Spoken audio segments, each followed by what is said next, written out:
आज हम सब के लिए बहुत ही खुशी का दिन है। आज आप लोगों की कड़ी मेहनत रंग लाई है और आपकी पार्टी फिर से सरकार बनाने जा रही है। और मुझे खुशी है कि आप लोगों ने मुझे विधायक दल का नेता चुनकर मुख्यमंत्री बनाया है। मुझे उम्मीद है कि आप लोग अपने कर्तव्यों का निर्वहन पूरी निष्ठा एवं ईमानदारी से करेंगे। जी। और माधव जी, खासकर आपसे, इसलिए कि आपको होम मिनिस्टर की जिम्मेदारी दी गई है।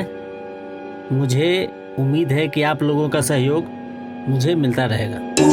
मुख्यमंत्री जी, मैं अपनी तरफ से पूरी कोशिश करूंगा। करोड़ों रुपए चुनो में पानी जैसे बहा चली और हमनी का नेताजी चीफ मिनिस्टर बनने की जगह होम मिनिस्टर बन गए। रंजीत बाबू, होम मिनिस्टर के कुर्सी कोनो मामूली बात ना होला। पूरा प्रदेश के पुलिस ओकरा मुट्ठी में होला, जौन चाहे तौन करवा सके। का कर सकेला? हम लोग बताओ का कर सकेला? बहुत कुछ कर सकेला। अरे पैसा हमार लगवा, फाटत हमार बा। बहुत कुछ कर सकेला। हम तो सोच के परेशान बनी कि रुपया आई कहां से। एडिया जी साहब, अरे वो बताई। अरे मर्दे कुछ बोली, चुप काहे बानी? अच्छा ये बताई कि चीफ मिनिस्टर और होम मिनिस्टर एक ही बराबर बा? अरे रंजीत बाबू, ये आपस में झगड़ा केला से कोनो फायदा बा? आगे के कुछ रास्ता निकाली, सोची। का सोची? तू तो कुछ करबा ना, जौन सोचे के बा करे के बा बस। क्योंकि कुछ सोचे का जरूरत नहीं की। कब से तू लोगन का बकवास सुन रहल बानी हम। सीएम के बजाय होम मिनिस्टर का बन गए नहीं हम। ऐसा लगा था जिससे ना नाच के लवंडा हो गई नहीं। अका कहता रहता है होम मिनिस्टर का कर सकेला? हम दिखाई कि होम मिनिस्टर का कर सकेला। अगर हम चाहे ना तो बलवंत सिंह के पिछवाड़ा से कुर्सी ऐसे खसका दी जैसे मुट्ठी से रेत, और वो करब करके दिखाई और आजा करके दिखाई। होम मिनिस्टर का कर सके? हाँ बाबा।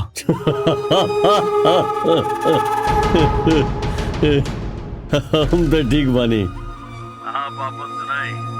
अरे ये हम कहा सुन रहे बानी? हाँ, चीफ मिनिस्टर बनते बनते अचानक से होम मिनिस्टर। ये माजरा हमरा कुछ समझ में ना आयल मंत्री जी। बाबा, जले पे नमक छिड़कल बंद कर और कुछ काम कर। तारा बंदूक में बारूद तब तक सलामत रही जब तक हमार कुर्सी सलामत बा। समझ में आई? हमार बात ध्यान से सुन। काल शपथ ग्रहण समारोह बा और शपथ ग्रहण करके नयका सीएम ऑफिस जाई। और शपथ ग्रहण समारोह से सीएम ऑफिस के दूरी बा 5 किलोमीटर। यही रास्ता में कुछ हो सकेला जवन भी तू कहल चाह। ठीक बा, ठीक बा, ठीक बा। अगर ऐसन बात बा तो फिर धमाका होई। ऐसन धमाका होई कि फिर पूरा के पूरा बिहार ओकर गूंज से थर्रा उठी।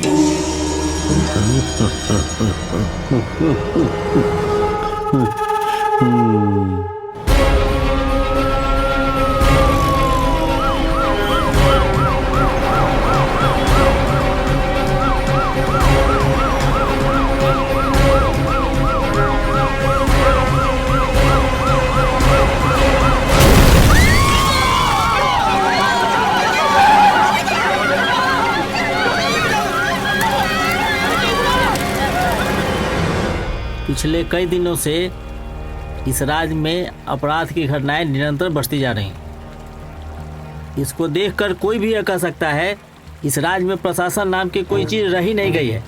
आखिर क्यों हम लोग आतंक पर काबू नहीं कर पा रहे? अगर यही हाल रहा तो वह दिन दूर नहीं है जब जनता और मीडिया को जवाब देना भारी पड़ जाएगा। कुछ पता चला इस घटना के पीछे किसका हाथ है? सर, अभी तक तो कोई ठोस जानकारी नहीं है, लेकिन गुप्त सूचना के आधार पर मालूम पड़ा है कि माओवादी संगठन का मुखिया बाबा टाइगर सारी घटनाओं को अंजाम दे रहा है। अगर ऐसा है तो तुरंत इसकी जांच कराई जाए और किसी निपुण ऑफिसर को इस केस के लिए बहाल किया जाए ताकि हम लोग जल्द से जल्द किसी ठोस नतीजे पर पहुंच सकें। यस सर। सर, हमारे डिपार्टमेंट में 2 ऐसे जांबाज ऑफिसर्स हैं, यदि उन्हें यह काम सौंपा जाए तो वो इस काम को अच्छे से कर सकते हैं। कौन है वो दोनों? सर, जय और विजय। कौन जय विजय? सर, आपको याद होगा पिछले साल चुनावी रैली में आप पर हमला हुआ था। उन दोनों ऑफिसर्स ने आपकी जान बचाई थी। अरे हाँ,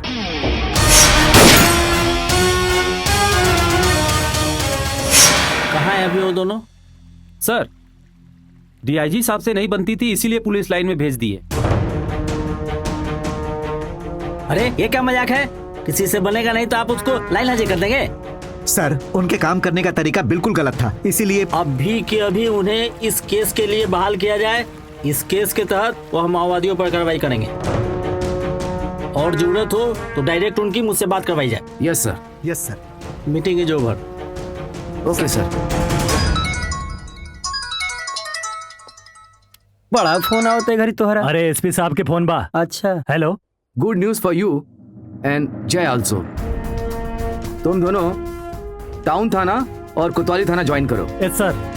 तुम टाउन थाना ज्वाइन करो और जय कोतवाली थाना ज्वाइन करेगा। ओके सर। एसपी साहब के फोन रहे और बुलौले बाड़न ज्वाइनिंग खातिर। उनका ड्यूटी के चक्कर में ब्यूटी खराब होता, बात बुझाते नहीं है। का बात बा बेटा? एसपी साहब काहे बुलवले बाड़े? अरे माई, कौनो नया जिम्मेदारी देवे खातिर बुलौले हुए हन। माई तू हमनी दोनों बेटन के आशीर्वाद दे दा कि हमनी कभी फर्ज से पीछे ना हटी। हमार आशीर्वाद तू लोगन पे हमेशा बा। हाँ चाची, हमनी का जो कुछ भी बानी जा तोहरे आशीर्वाद से बानी जा। अब एगो आशीर्वाद और दिहा, कभी भी हमनी के जोड़ी पे केहू के नजर ना लगे। हाँ माई, हमनियों के आशीर्वाद दा कि सीता और उर्मिला की जोड़ी ऐसे ही बनल रहे। हाँ माई, का जी? तू लोगन के जोड़ी भगवान करे ऐसा ही बने रहे। हाँ चाची, तनी आशीर्वाद भरपूर दिहा है लोग के। और हाँ, तनी मुनी समझाइयो दिहा घर के कारोबार। सब्जी उब्जी बनावे आवेला कि ना, काम करे आवेला कि ना। अच्छा, ज्यादा होशियार मत बनी, समझली ना? ना तो फिर पता चली कि ड्रेस देख के ए जय, बस हो गई, इतना मत दे भाषण, चल। मैंने बोल देनी तो अगला टिटिया है। चल।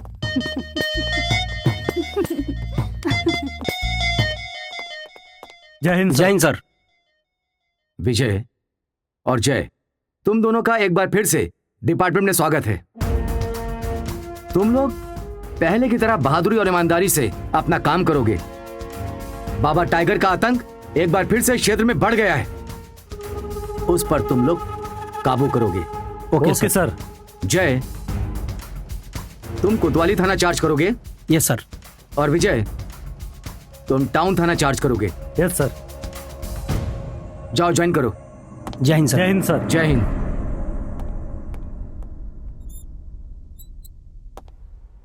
जय विजय के अचानक पोस्टिंग हमारा समझ में नहीं आवत। जैसे एसपी के रहते हमनी के पोस्टिंग भइल है, लेकिन विजय। अरे लेकिन छोड़ यार, जब सीएम साहब डायरेक्ट बुलौले बाड़न तब माई से आशीर्वाद लेके कल से ड्यूटी ज्वाइन कर लेल जाए। ड्यूटी तो ज्वाइन कल जाई, लेकिन केहू ना केहू तो जरूर सीएम साहब से चर्चा कैले हुई, तबे नु सीएम साहब हमनी के पोस्टिंग पर मोहर लगौले बड़े। अगर ऐसी बात तो वो पता चल जाए, और हो सकेला कि एसपी साहब खुद ही सजेस्ट कैले हुए हैं। इहो हो सकेला। अच्छा ये बतावा, खाली ड्यूटी कैले रहा तरह, ब्यूटी पे के ध्यान दे। चला।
छोड़ो हमला, भागे।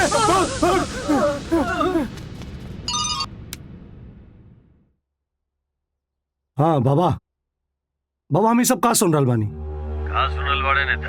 अरे वो जय विजय तोरे आदमियन के धुनक के मारना सन, और तोहर आदमी सन जान बचा के भाग गए ना वहां से। चिंता मत कर नेता। हाँ, एक न एक दिन तो उठ पहाड़ के नीचे आईवे करी। अभी एक काम करने था, फोन रख। असगर भाई के हमारे पाकिस्तान से फोन आ रहा बा। हाँ? अरे हम ऑनलाइन बने, तू हमरों के बात करावा। अच्छा एक मिनट होल्ड कर। हाँ बात कर। सलाम वालेकुम। वालेकुम अस्सलाम मंत्री जी, बोलो कैसे हो? क्या मंत्री जी, तुम लोग तो हमारा एक काम नहीं कर पाए, हमारा एक आदमी को नहीं छुड़ा पाए। अरे आप चिंता मत करें असगर भाई, आपके आदमियन के जितना जल्दी हो सके छुड़ाई। ठीक है मंत्री जी, हमारा आदमी छूटना चाहिए किसी भी हालत में, और पूरे हिंदुस्तान में तहलका मचाना है। और हाँ, आपका प्लान बहुत अच्छा है। ठीक है मंत्री जी, खुदा हाफिज। हाँ, सलाम वालेकुम असगर भाई। वालेकुम अस्सलाम बाबा। क्या बाबा, तुम लोग हमारे एक आदमी को नहीं छुड़ा पाए, वो अभी तक हिंदुस्तान की जेल में कैद है। अब तो तुम्हारे लिए उसे छुड़ाना बहुत मुश्किल होगा। अरे नहीं नहीं असगर भाई, ऐसी कोई बात नहीं है। देखिए हम उसे जेल से भी छुड़ा लेंगे, हमारे आदमी हर काम में माहिर हैं। बाबा, अब मैं जो तुम्हें बोल रहा हूँ गौर से सुनो। मेरी एक खास लड़की है शबनम, जिसे मैं तुम्हारे गैंग में भेज रहा हूँ। वो तुम्हारे ही हिंदुस्तान के कश्मीर की रहने वाली है। तुम उसे अपने गैंग में शामिल कर लो। वो एक आतंकवादी है, वो खुद ब खुद अपना सारा काम कर लेगी। अच्छा अच्छा ठीक है ठीक है, अब उसे भेजिए, हम उसे अपने ग्रुप में शामिल कर लेंगे। ठीक है बाबा, खुदा हाफिज। खुदा हाफिज, खुदा हाफिज।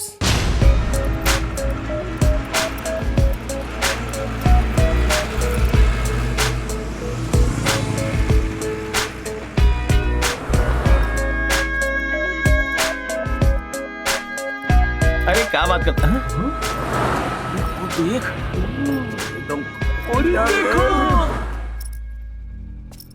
अरे रे, हो देख बॉस पहुंच गया। ओए होए होए होए, आज तक जतरा बन गई। हाँ चल। ए, होश में रहो। अरे चल छोड़ो हमरा के।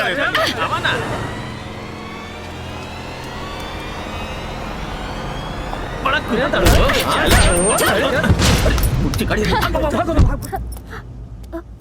ए, इस सुनसान रास्ता में क्या हो तू और क्या करता रू? नहीं कुछ नहीं, मैं तो अपने घर जा रही थी। मैं शहर में पढ़ती हूँ ना, यहीं बगल के ही गांव में मेरा घर है। अच्छा भइल कि पुलिस वाला आ गई, न तो आज तार कर ले आने रहे। आइंदा से ख्याल रखिए। हाँ चला गाड़ी में बैठा छोड़ दी। नहीं नहीं, मैं तो बस रोज जाती हूँ, मैं चली जाऊंगी। अच्छा, थैंक यू सो मच। चलो ठीक बा, ध्यान रखिए। Thank God.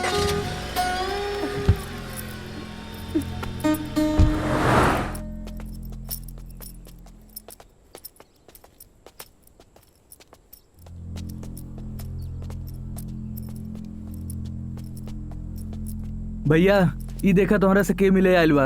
हाँ, क्या नाम है तुम्हारा? मैं शबनम। शबनम। असगर भाई ने मुझे सब बताया था। एक काम करा, एक तनी ले जा तनी और आराम उराम कर बाबा। और सुना, कोनो दिक्कत ना होगे कि चाहिए, बढ़िया से ध्यान रखिए। जाओ अब आप आराम करो। और हाँ, अब से तुम्हारा नाम शबनम नहीं है, कजरी है। यहाँ पर सब कजरी बुलाएंगे तुमको। ओके ठीक है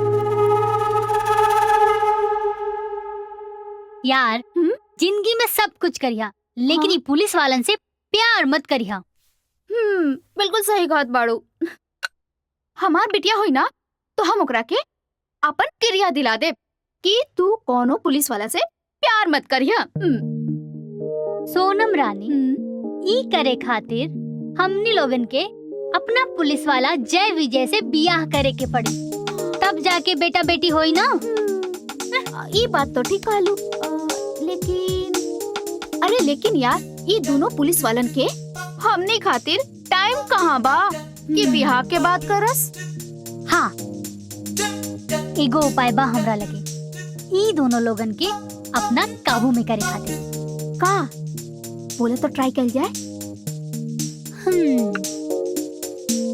बिना बियाह कैले माई बने के पड़ी। अरे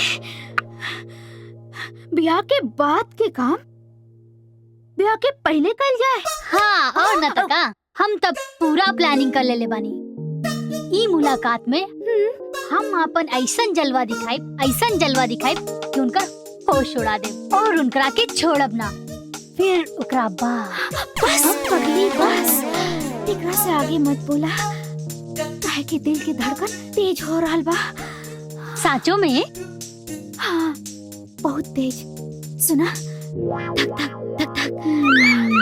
फिर ना तू भी तैयारी करा, जय के साथ अपन जादू दिखावे खातिर। अरे बोले लू। अरे सोनम सुना था। ओहो,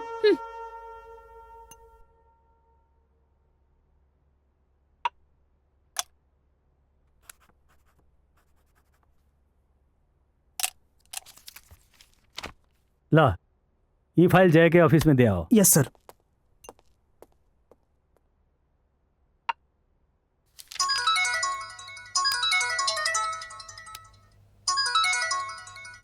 हेलो हेलो विजय। हाँ पूजा बोलो।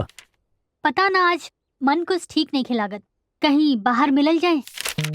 ठीक बा, लेकिन कहाँ? वहीं जहाँ हमेशा मिलल जाला, गार्डन में। ओके। अच्छा विजय सुनो, जय के भी साथ ले लिया, सोनम भी आई। ता ठीक बा रानी, तू जैसे कहबो वैसे ही होई। Love you. बाय। आवते होई लोग। हाँ वो देखा, वो लोग आगे। जब हम कहीं तब ड्रामा करी। हाँ। अरे पूजा, अचानक काहे बोलो? घर में मन ना लागत रहे, सोचने की कहीं बाहर घूम के आई। ओ, घर में मन ना लागत रहे ना। काहे? पता ना। जय, कहीं इनकरा के कोनो रोग तो ना धले? पता ना। का पता ना कैले बड़ू? का पता बताओगे? पता ना बा, पता ई बा कि हमार नाम सोनम है और तहार नाम जय। और हमार नाम पूजा। अच्छा, चलो भाई, ये तो पता बा कि हमारा नाम जय है।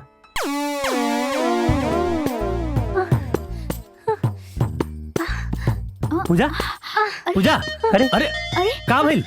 पूजा, एकरा तो तबीयत खराब हो गई। विजय, एकरा के घरे ले जा, एकरा आराम की जरूरत बा। ना सोनम। पूजा, ठीक बा, जय हम जाता नहीं। चला आगे बढ़ा। चला। आराम से पूजा, संभाल के संभाल। अरे अरे, तू कहाँ जाता रहा? जाए तो ना, काहे दाल भात में मुसरचंद बनत बड़ा? हाँ अच्छा, ई नाटक भाई जा, चलो तोहर व्यवस्था कर दी।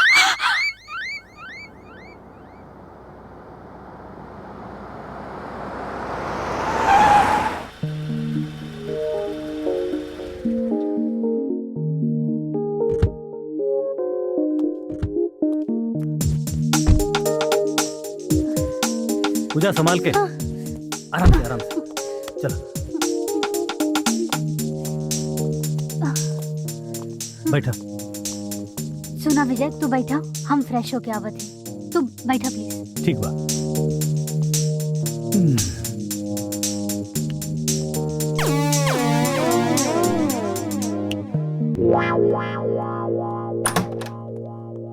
लेकिन के का हो जाला अचानक?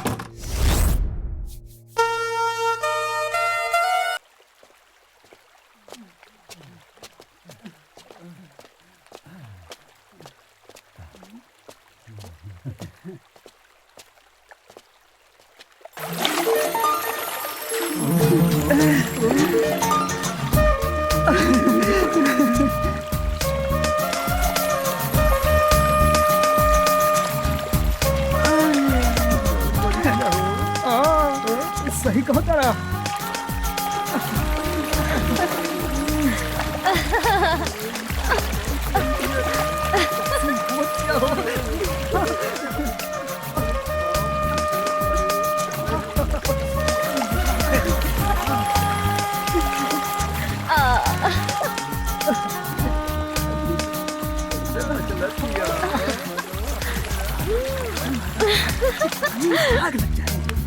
का देखा तारे रे? कुछ ना भैया, चल भाग यहाँ से।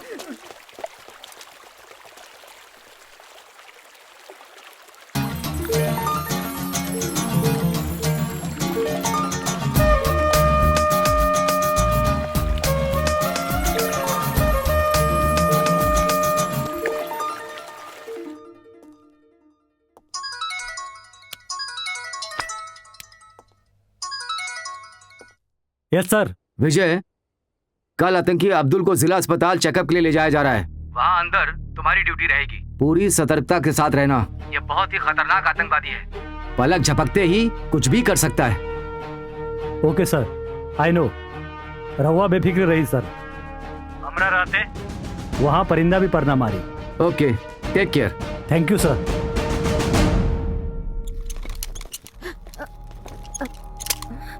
एक मिनट।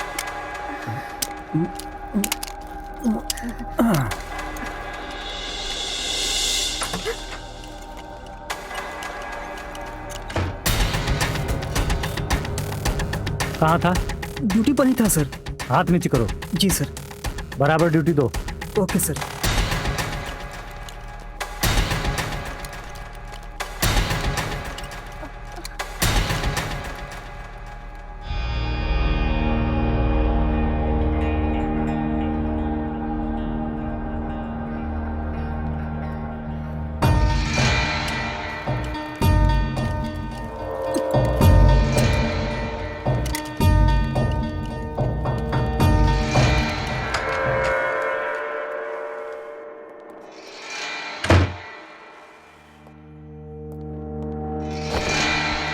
यहाँ से कोई गया? हाँ सर, एक नर्स और साथ में patient.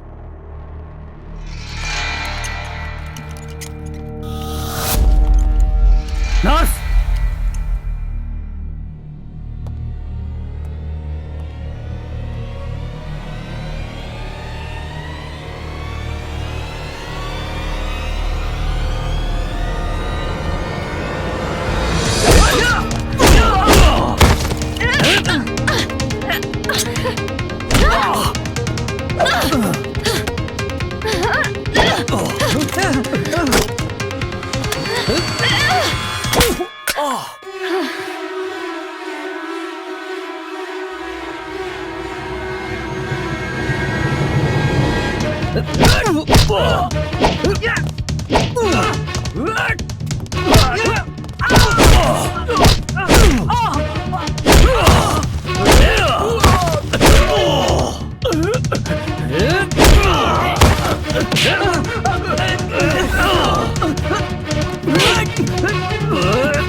Hello hello Shabnam, mission का क्या हुआ? असगर भाई, मिशन कामयाब होने ही वाला था, लेकिन एन वक्त पे वहाँ इंस्पेक्टर विजय आ पहुँचा। वहाँ जबरदस्त हाथापाई हुई और उस मारामारी में हमारे 2 आदमी भी मारे गए। वो तो खुदा का शुक्र है कि मैं बच के निकल गई। ये जय और विजय की तो ऐसी की तैसी।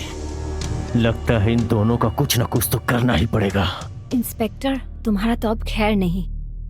एक तरफा ही सही, प्यार तो प्यार है, उसे ना सहे मुझे बेशुमार है। आई लव यू जय। गीता जी, गीता जी, मैडम गीता जी। हाँ? कहाँ खोल रहनी है मैडम? कुछ ना, बस ऐसे ही। और बताएं? सब ठीक है बा? खोल रही जेकरा बारे में सोचा था नहीं ना, वो रहुआ के मिले वाला नहीं खे। मतलब ई कि जैसा पहले से केहू और के हो चुकल बाड़न। तो होसे का भइल, दिल पे केहू की जोर थोड़ी न बा। ना, दिल पे जोर लगवले रही, अगर कुछ ना होई ना तो हम बानी। तू खाली सपना देखत रहा, समझला? हेलो हेलो मत कर, अपना बाप जय के फोन दे पहले। काहे? माई की आवाज पसंद आइल का? केकर नाजायज औलाद बोला ताड़े? बाबा टाइगर, जाना कानून के अपना अफसरन पर तेरा बहुत भरोसा बना, ओकर पतलून गीला करे के पूरा व्यवस्था कर देले बानी। और वो सिर्फ आधा घंटा में तेरा दोनों फौलाद के अंदर कितना कुवत बा पता चल जाए तेरा। वो तो कुछ वसूल और वर्दी के मर्यादा हाथ रोक देनी बा, वरना बाबा आज के आज ई कानून के रखवालन में इतना कुवत बा कि तोहरे बारात के साथ साथ जनाजा निकाल दी। सब इंस्पेक्टर साहिबा, वो दोनों के अंदर कितना कुवत बा और तेरा अंदर कितना कुवत बा, वो बचा के रख। वो दोनों के कब्र खोदे के खातिर कहे कि वो दोनों के मौत के पुख्ता व्यवस्था हम कर देले बानी, और वो सिर्फ आधा घंटा में। का? ई का बोला तारे? चूक मत सब इंस्पेक्टर साहिब, हमार बात ध्यान से सुन। शहर के दोनों मॉल और सरकारी अस्पताल में बम फिट हो गई बा। फटे के टाइम सिर्फ और सिर्फ एक ही बा, और सबके सब आधा घंटा में फटी। बस। Hello hello, back phone. Hello, केकर फोन रहा है? सर बाबा टाइगर की फोन रहे। वो कहले से कि शहर के दोनों मॉल और सरकारी अस्पताल में बम रखल बा और तीनों के फटे के टाइम एक है। अच्छा, सर अब का होई?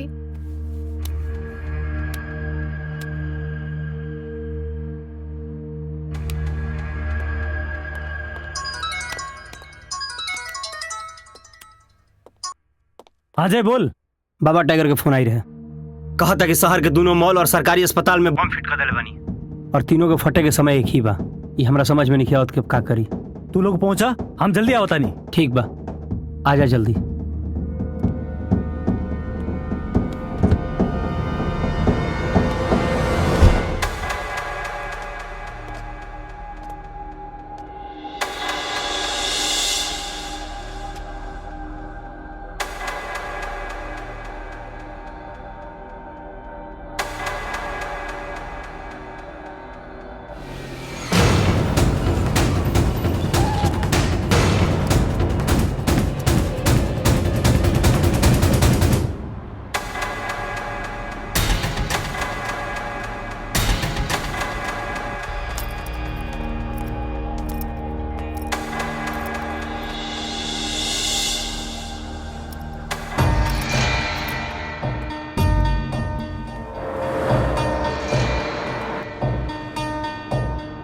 कम फास्ट, समय बहुत कम बा।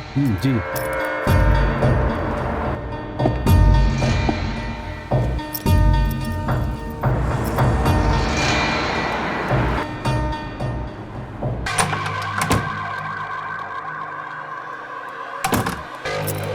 जल्दी चल। हाँ।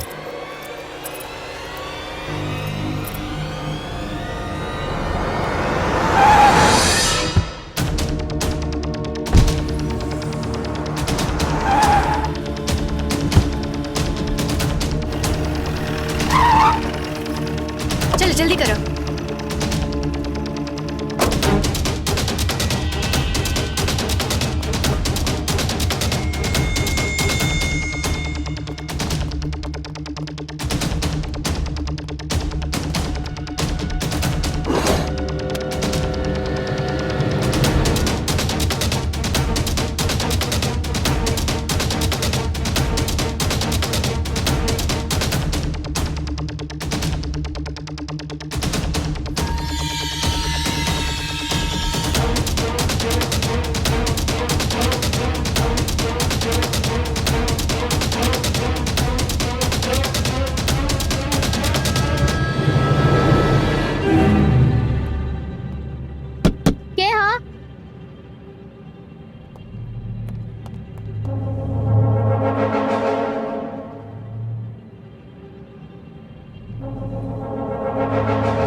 पकड़ नहीं, पकड़, बम लगा हुआ था, देखिए सर। रुक। ए, स्टॉप! रुक जा वरना हम गोली मार दे। रुक जा। चल, फेंक दे, सच कहता नहीं। ठीक है, कुछ न करिए, हम जाता नहीं।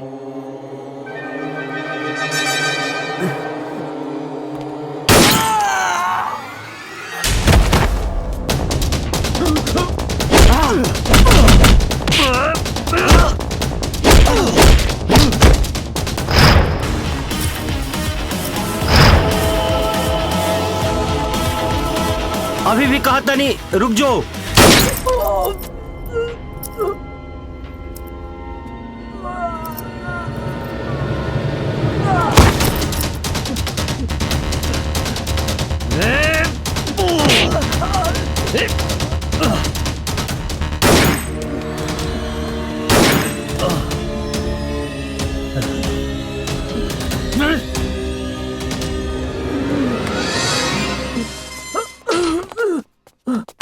अरे इंस्पेक्टर, तानी के जानत नहीं कि हमनी के बाबा टाइगर के आदमी मानी जा। अच्छा, हेलो, रहुआ बाबा टाइगर के आदमी है।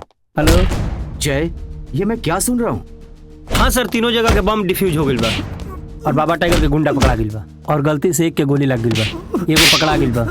नो प्रॉब्लम, कुछ गलत नहीं है सर। जो गिरफ्तार हुआ है वो सब उगलेगा, उससे उगलवाओ। ओके सर। जय, केकर फोन रहे? एसपी साहब के। का कहत रहलन? कहत रहे कि जे भी पकड़ाई बा ओकरा सारा राजू उगलवाए के पड़ी। इतना आसान नहीं के, ये सब साला लोग वादा के बड़ा पक्का होकेलन। अरे विजय, पुलिस वाला के बारे में तो होके भी पता बा, पुलिस वाला के हाथ कमजोर ना होला। ये कह कर बाप हो गई। हाँ गड़बड़ तो बा, लेकिन अब रंजीत, हाँ एक काम। अरे बाबा का फोन। हाँ बाबा। ए नेता, तुम्हारा वफादार कुत्ता डीआईजी कहाँ बा? ऐसे बा। उकसा के बोल कि तुम्हारे पास बैठ के तुम हिलौला के अलावा बाहरी जानकारी भी रखे हो। हाँ बाबा, हमरा के पता चला काल फिर वो दोनों हमरा चाल पे लात मार देना, तो एक आदमी भी गिरफ्तार भइल। बोल ओकरा कि हमरा आदमी के छुड़ाए जल्दी, ना तो कल के सूरज तोरी लोगन के खातिर अंगार लेकर के आई। जय विजय, जय विजय, ये दोनों सच में नाक में दम के धले पड़ा है। जी, एसपी के फोन कर अब बोल कि चाहे जैसे भी हो बाबा के आदमी के छुड़वावे, वरना इस सन की बाबा फिर कोनो नया कांड कर दी। आप चिंता मत करिए, हम पूरा कोशिश करता नहीं। कोशिश ना, फोन करके बोल कोशिश करता नहीं।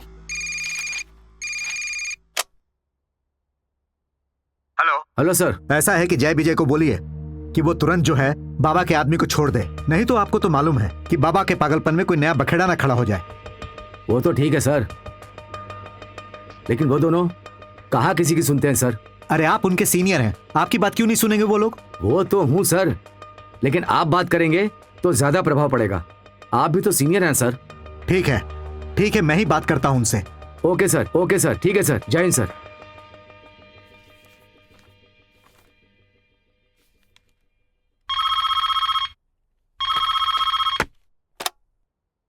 हेलो विजय सर, गुड इवनिंग। आप ऐसा कीजिए, बाबा टाइगर के आदमी को पहले छोड़ दीजिए, क्योंकि अगर कोई नया बखेड़ा कर दिया ना तो उसकी सारी जिम्मेदारी तुम्हारी होगी।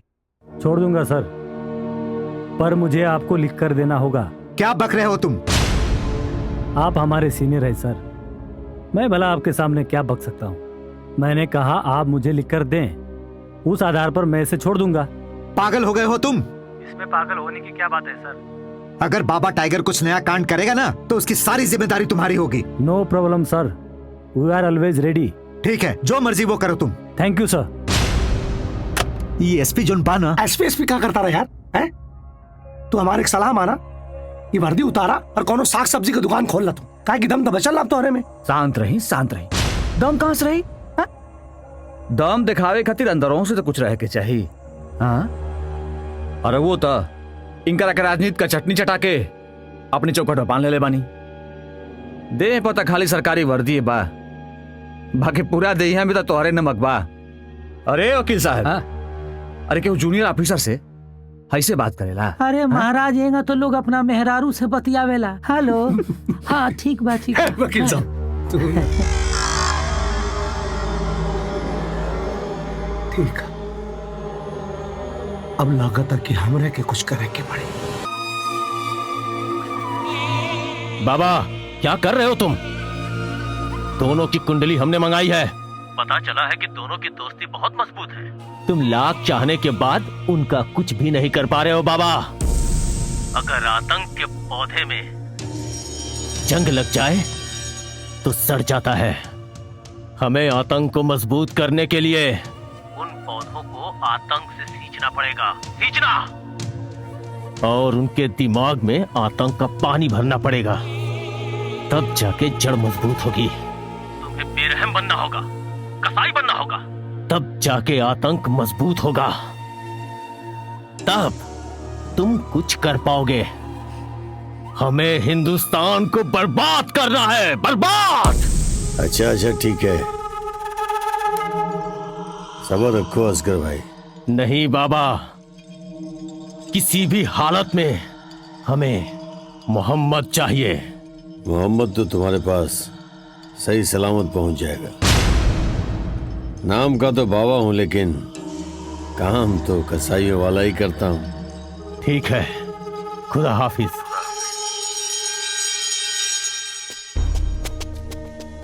डीएम किले के लोग अभी आए ना? कहाँ ले जा रहे हो तुम लोग? लेके आते ही होंगे। देखो इसका अंजाम बहुत बुरा होगा। तुम लोग जो कर रहे हो अच्छा नहीं कर रहे हो। लो, आ गए। छोड़ दो।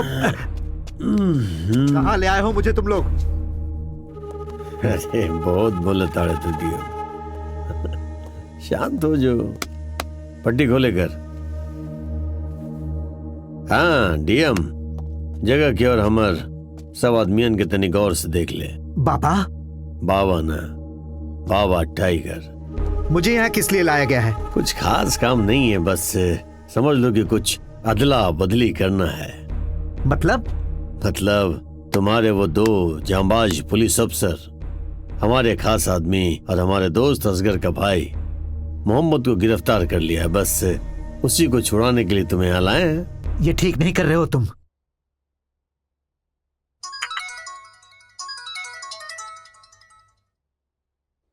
हाँ विजय। यस सर। अभी अभी पता चला है कि जहानाबाद के डीएम अविनाश मिश्रा जी को अगवा कर लिया गया है। और जानते हो इसके पीछे माओवादी संगठन के मुखिया बाबा टाइगर का हाथ बताया जा रहा है। और साथ ही ये भी पता चला है कि बम विस्फोट के दौरान अपने पकड़े गए आदमियों को छुड़वाने के लिए उसने ऐसा किया है। Follow officer. Okay sir. क्या हो, केकर फोन रहे? एसपी साहब के फोन रहे। वो बाबा टाइगर डीएम साहब के किडनैप कर ले बा। कोनो चिंता करे के बात नहीं है। बाबा टाइगर का औकात जानता नहीं हम। वो सिर्फ हमनी के ब्लैकमेल करता और कुछ ना। हम सुन ले बानी, बाबा टाइगर बहुत खतरनाक आदमी बा।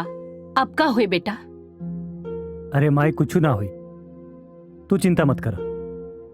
हमनी जाके डीएम साहब के छुड़ा के ले आए। वो बाबा टाइगर कुछ ना कर पाए। चल जय। अब तुम लोग क्या करोगे? तुम लोगों को कोई बात समझाई जाए तो समझ में तो आती नहीं है, और आएगी भी कैसे? तुम लोगों का जो काम करने का तरीका अलग है। अब निकालो अपना नया तरीका और बचाओ डीएम को। पर एक बात का ख्याल रखना कि उनको एकदम सुरक्षित लाना है। लेकिन इसमें गलत क्या किया सर? वाह, गलत क्या किया है? जब पिछली बार मैंने कहा कि उसको छोड़ दो तो तुम लोगों ने मुझसे लिखित मांगा था। आज मैं तुम लोगों से लिखित मांग रहा हूं। गारंटी लोगे कि डीएम सुरक्षित वापस आएंगे? जाओ, बाबा टाइगर से सुरक्षित डीएम साहब को छुड़ा कर ले आओ।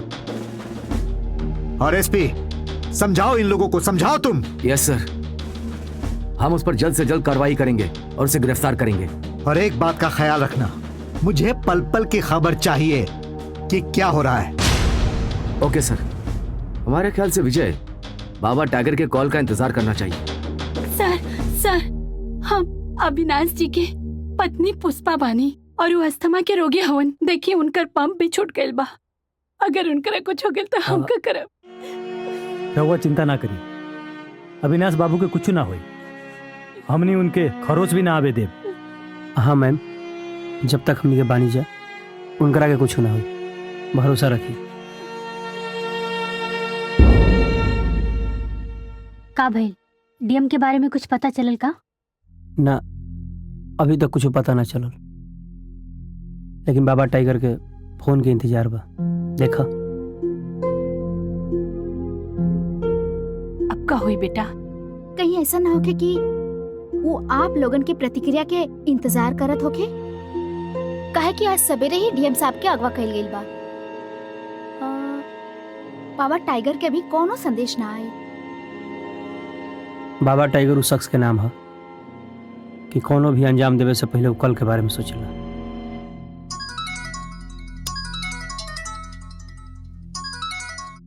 हेलो बाबा टाइगर, अपन कलेजा के मजबूत कर ले इंस्पेक्टर, वरना शेर के दहाड़ सुन के नहीं तो कलेजा न फट जाए। अरे चुप, तो के पता नहीं है कि अगर सियार भी अपना टीना में से बोलेला तो ओकर अपन आवाज भी शेर लेखा लागेला। काम के बात कर। इंस्पेक्टर, हाईवे पे जॉन बसेरा लाइन होटल बा, हो जा तो हमर खास आदमी और हमर दोस्त असगर के भाई मोहम्मद के लेके आ जा। और हाँ, अगर कोनो चालाकी भइल तो डीएम के लाश से जाई तो उन्हीं के पास। लेकिन एक बात याद रखियो, अगर डीएम साहब के खरोच भी आइल ना तो तोर आदमी तोर लाश भी ना उठा पाई है। चल रख।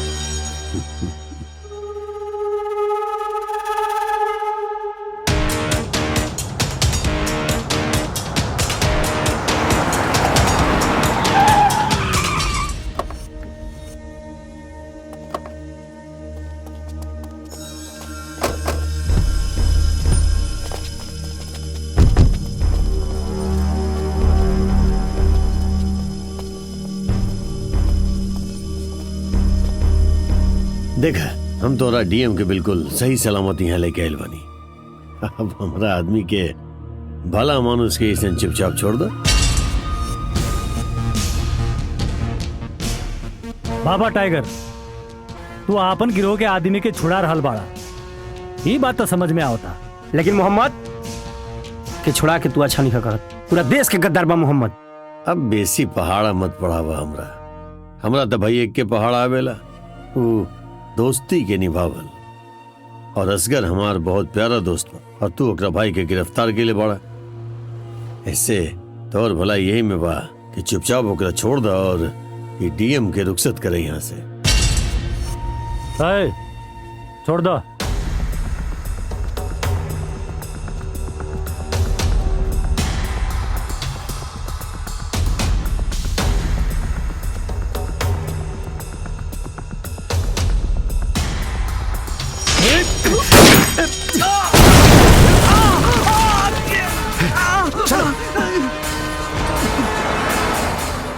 धोखा, बाबा टाइगर के साथ धोखा इंस्पेक्टर।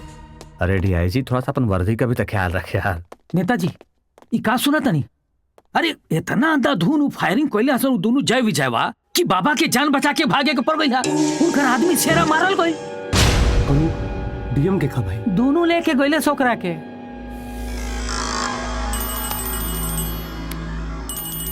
बाबा लगाई बोला बाबा। ए नेता, इतना उदास काहे बड़े हो? तोरा पार्टी में केहू के मौत हो गइल बा का? बाबा मजाक मत करा, हमरा के सब खबर मिल गइल बा कि का भइला। अब हमरो दिमाग सनक गइल बा। दिमाग सनक गइल बा तो अस्पताल में भर्ती हो जो, इलाज हुई तो दिमाग सही हो जाई तोहर। और हम आए वहाँ तोरा से मिले खातिर। हमर दिमाग यहाँ बिल्कुल सही बा बाबा। अरे नपुंसक होके बैठा रह तू सबके सब। अब बैठ के तमाशा देख और जब विजय के गाना माँ के गीत गा। काहे के ये फाटा था हमार बा तो तोहनी के काहे के लिए दर्द हुई। एक चीज मत भूल, जब ये जंगली टाइगर आदमखोर होके जंगल से बाहर निकली तब का हुई। बाबा बाबा बाबा हमारी बात सुनो। देखो बाबा, तू शांत हो जा पहले। देखा हमरो बर्दाश्त की सीमा पार हो चुकल बा। पहले हमार बात सुनो। देखा जब एक राजनेता कूटनीतिक चाल चलेला ना तो बड़े से बड़ा दुश्मन भी कच्चा खा के गिर जाला। अब तू ही देखा कि हम कैसे करी ले सब, लेकिन तू बस शांत रहा। राजनीति कहे कि पहले सोचा समझा फिर करा। ठीक बा, देखा थाने तो के राजनीति और कूटनीति दोनों मिल गए, दोनों के कितना सबक सिखावत है। का भाई का कहा था बाबा? अब कहे और सुने के टाइम नहीं खे बा डीआईजी, करे का टाइम बा। राजनीति कहा था कि फूट डालो और शासन करो, लेकिन सबसे पहले हमनी के ही करे के बा कि जय विजय की जोड़ी हमेशा खातिर टूट जाए। बिल्कुल सही। एकरा खातिर हमरा पास एगो प्लान बा। कहा?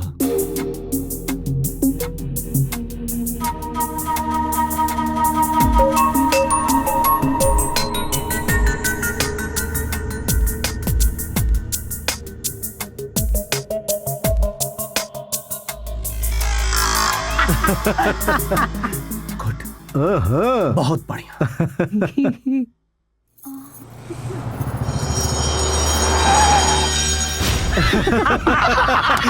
देखा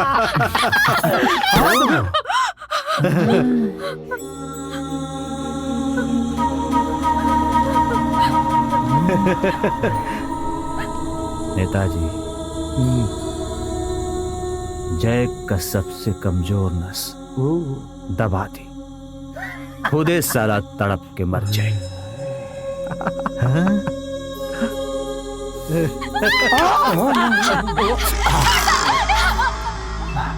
बहुत दिन हो गए कौन जवान लड़की के छोले, आज मजा आई। बहुत गरम भी अरे मजा दी, सच में मजा दी।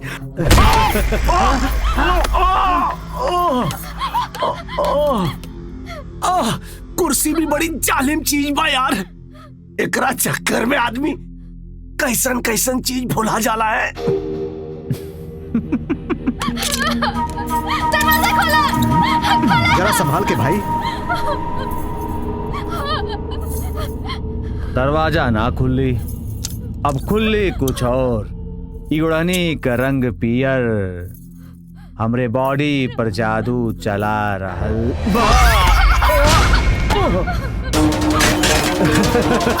अरे अब कहाँ जेबू बच के?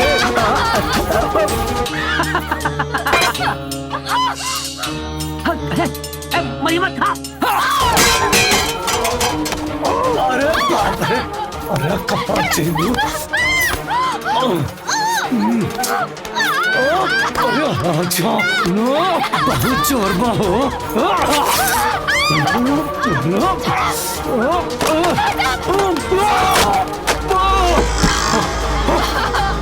हाँ जी, पकड़ा करा के।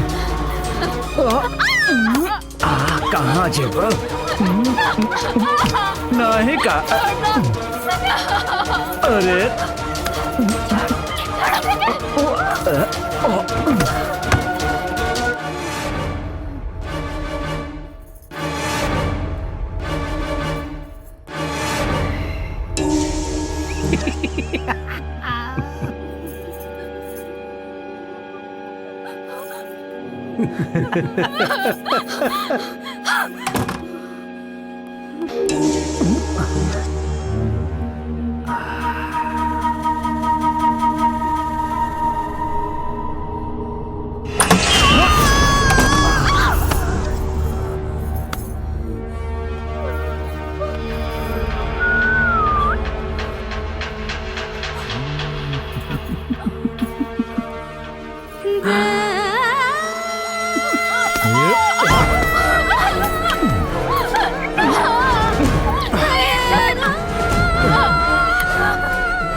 गीता मेरी बात सुनो। जी सर। इस केस को तुम हैंडल करो। ओके ओके सर। हेलो हेलो विजय। यस सर। तुम ऐसा करो, तुरंत जो है डीएम मार्ग पर बंगला नंबर 47 में पहुंचो। उस जगह पर सेक्स रैकेट का धंधा चल रहा है। मैंने जय को वहां भेज दिया है। तुम अपने साथियों के साथ तुरंत वहां पर पहुंचो। ओके सर। गीता जी move fast. Okay let's go.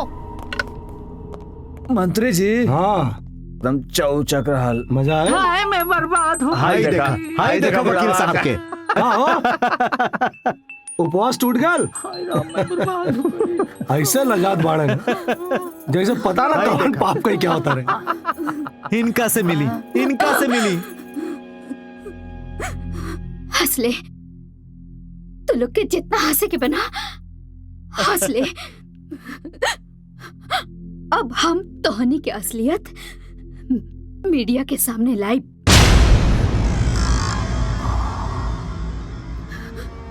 हमार जय, इंस्पेक्टर जय, तू लोगन के छोड़ी ना। हाँ तू लोगन के छोड़ी ना। मंत्री जी वो पुलिस वाला आइल बा। हमार जय आ गई। निकल तो। सोच तो तोर बहुत अच्छा बा, लेकिन ते जिंदा रहबे तब तक।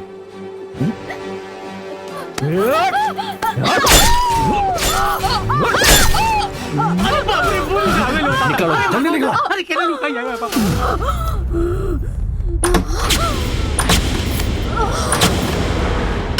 हाँ सोनम सोनम इथे गइला।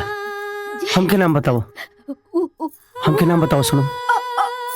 सोनम हमके बताओ, हम बानी ना, कुछ ना हो तो के। तू नाम बताओ सोनम। सोनम सोनम सोनम सोनम।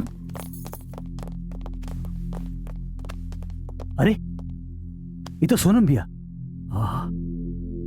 इका कहले एकरा के मार देले ना विजय, हम कुछ नहीं किए।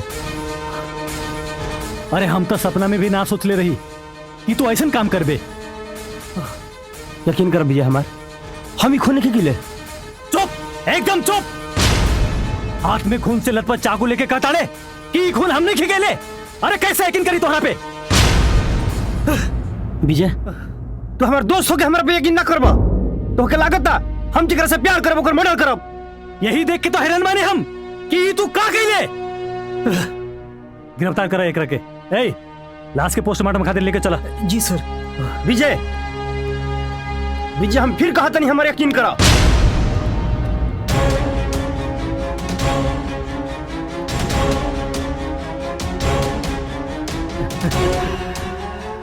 एकरा के कहल जाला एक तीर कई निशाना।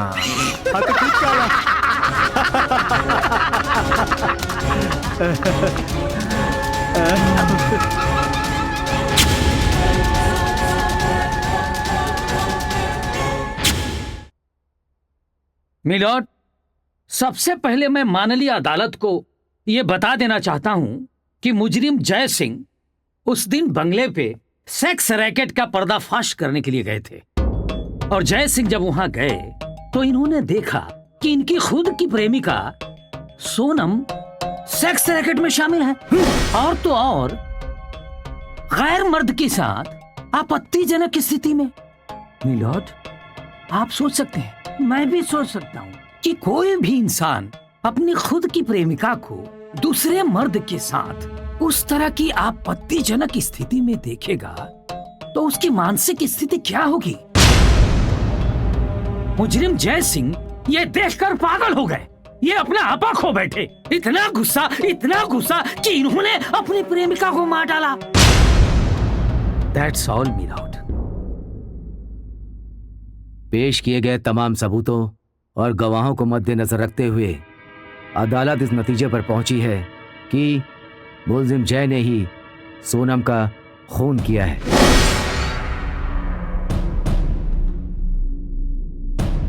अतः अदालत दफा 302 के तहत उम्र कैद की सजा सुनाती है।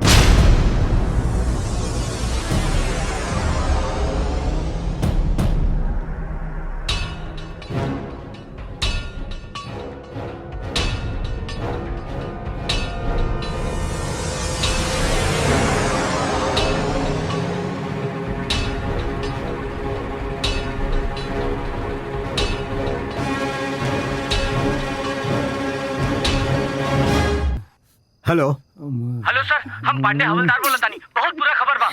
का भइल? जय सर जेल से भाग गए सर। का कहता रहते? जी सर। कहा भाई है डीआईजी साहब?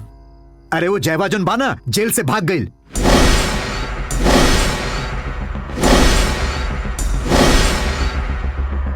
अरे का भइल नेताजी? यहाँ सब गड़बड़ हो गए। पूछे तारे का भाई? चल निकल यहाँ से, बंद करा सब।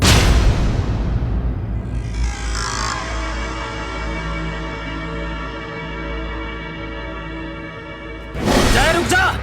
जय जय सर। अरे हम कहता नहीं, रुक जा। जय सर रुक जाइए। ए जय रुक।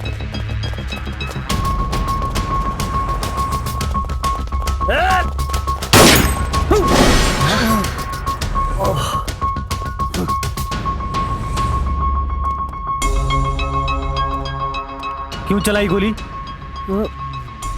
अरे गोली मैं भी चला सकता था, इडियट।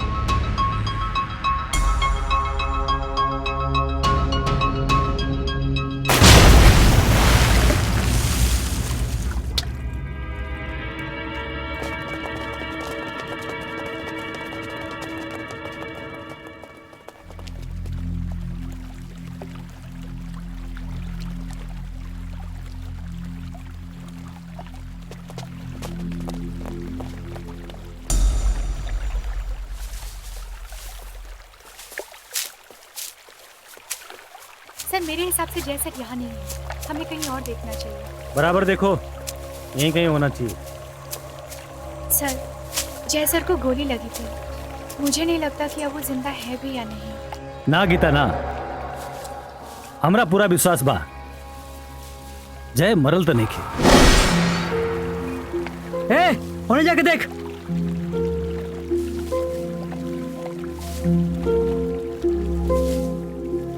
लेकिन हाँ, हमरा तो अनुमान लागता कि यहाँ से बह के काफी दूर चल गए हुई। हाँ हो अच्छा एक काम करा। जी सर। ई नदी के किनारे पड़े वाला जितना थाना बा सबके खबर करा। ओके सर। कि जय कहीं जख्मी हालत में मिल जाए तब फौरन हमरा के खबर करे। ठीक है सर।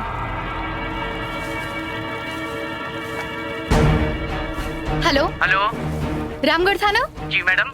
हम सब इंस्पेक्टर गीता सिन्हा बोला तनी। जी बोली मैडम।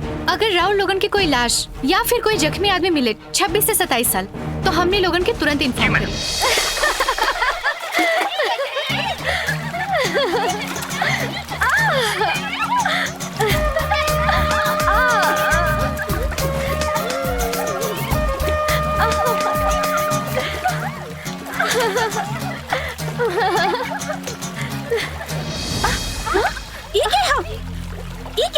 पकड़ा पकड़ा अरे ये तो इंस्पेक्टर जय है। हाँ हाँ चलो चलो इनका के लेके चलो। चलो पकड़ा पकड़ा।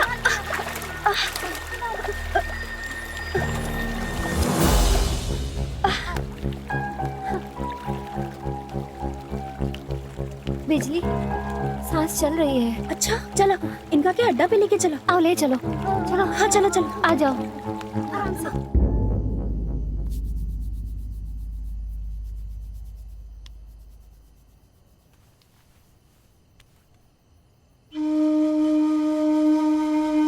बेटी इतना घबराए के कोनो जरूरत नहीं खे। रात भर ठंडा पानी में पड़ा रहला के कारण शरीर ठंडा पड़ गइल बा। इनकरा के हम दवाई दे देता नहीं, फिकर मत करिए, सब ठीक हो जाए। और ये तेल के मालिश भी कर दिया। इला एकरा मालिश से इनकरा शरीर में गर्मी आ जाई। इनके ख्याल रखिए। ठीक है। अच्छा हम चलत पानी। प्रणाम।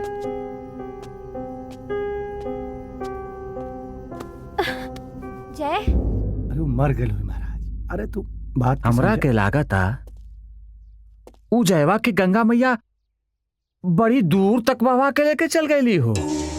अरे रंजीत बाबू कैसे मान लिहल जाए कि वो मर गई जब तक ओकर लाश ना मिल जाए। अरे महाराज जी जब बोली उल्टे बोली। अरे जल समाधि ले होई तब लाश कहाँ से मिली प्रभु। अरे महाराज, हमारा जिंदगी में ही पहली बार ऐसा भइल बा हाँ। जौना कि हम उम्र कैद के सजा दिलवले होखी हाँ। और रातों रात अपने आप मौत के सजा में बदल गई।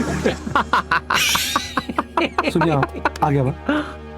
देखा तिवारी, तू ढेर सोचा मत, वैसे ही तोरे पास दिमाग कम है। ढेर सोचबा तो कपार फाट जाए। अरे इतना ऊंचाई से गिर के क्यों बची महाराज? हैं? इंसान हूँ, सुपरमैन ना है? कितना सोचा तानी महाराज। बिजली का हाल बा? बैद जी, आपने जो तेल मालिश के लिए दिया था, मैंने रात भर इनका मालिश किया, लेकिन कुछ भी असर नहीं हुआ। अब आप बताइए हम क्या करें? काश इनके औरत इनके साथ न रहती तो हम कोनो और उपाय बताती। क्या मतलब है आपका? काहे कि इनके शरीर के गर्मी चाहिए जो नहीं खे, एकरा वजह से शरीर ठंडा पड़ गई बा। मैं कुछ समझी नहीं। दरअसल इनकरा के जिस्मानी गर्मी की जरूरत बा।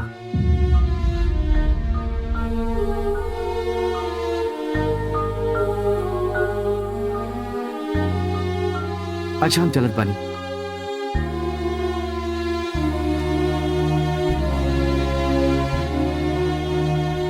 चाहे जो कुछ भी करना पड़े हम करेंगे। हम इंस्पेक्टर जय बाबू के कुछ नहीं होने देंगे, कुछ नहीं होने देंगे। पगला गल बड़ू का कजरी? तू का करे जा रहल बड़ू? तहरा पता बा? सब पता है हमें। तुम लोग बाहर मेरा इंतजार करो, किसी को अंदर मत आने देना। कजरी तू ये ठीक नहीं हो कर। प्यार और जंग में सब जायज होता है, कुछ भी गलत नहीं है। और वो जिस हाल में है मैं उन्हें छोड़ नहीं सकती। अरे कजरी, कजरी!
अरे तू लेटा लेटा भाई लेटा, तू मेहमान बड़ा हो। ऐसे भी तो आज तबीयत ठीक नहीं खे, वो तो अच्छा भइल की गोली तेरा बांह के चुके निकल गए रहे, ऐसे तो बच गई। अब देखा तेरा सामने दुइयों का रास्ता बा, या तो अपना आपके कानून के हवाले कर दा, या फिर हमनी से हाथ मिला करके हमनी के साथ दा। बाबा बिल्कुल परेशान होकर के जरूरत नहीं के, बाद में बात करब तोरा से। केहू कुछ भी कहे, पर हमार दिल ई माने के बिल्कुल तैयार नहीं खे कि जय सोनम के खून कैले होगी। वो जरूर कोनो न कोनो गलत फहमी के शिकार होके ई दुनिया से चल गए।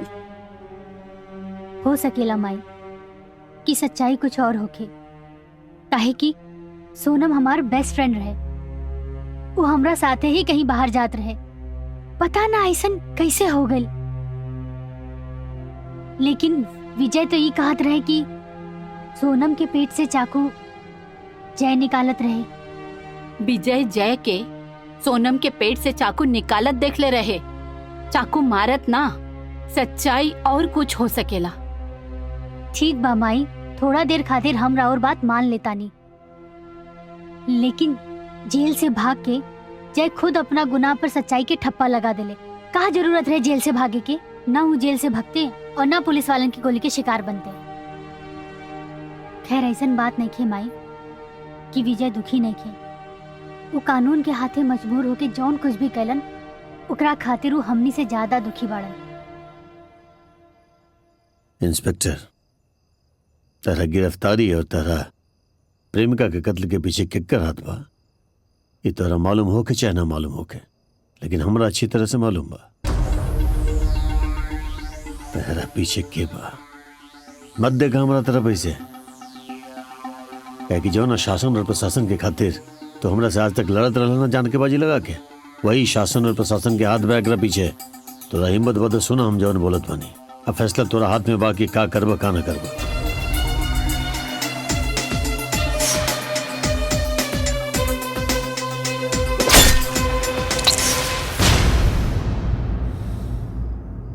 अब तो ही बताओ इंस्पेक्टर कि हम गलत बानी कि सही बानी, कि हमें लड़ाई गलत बा कि सही लड़ाई बा।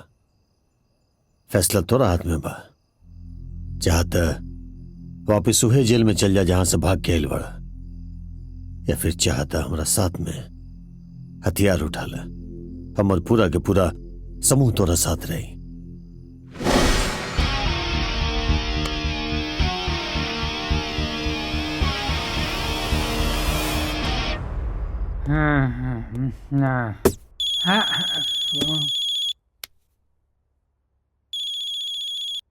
हेलो के? अरे वकील, आवाज बड़ा जल्दी भुला गेले। अरे ते के आई बताना। तोर बाप जय सिंह, इंस्पेक्टर जय सिंह। जय, आज के रात तो आखिरी रात रही, समझ में आ जाई, मिला था नहीं तोहरा से। अरे साला ई तो जिंदा बा। अरे बाप रे।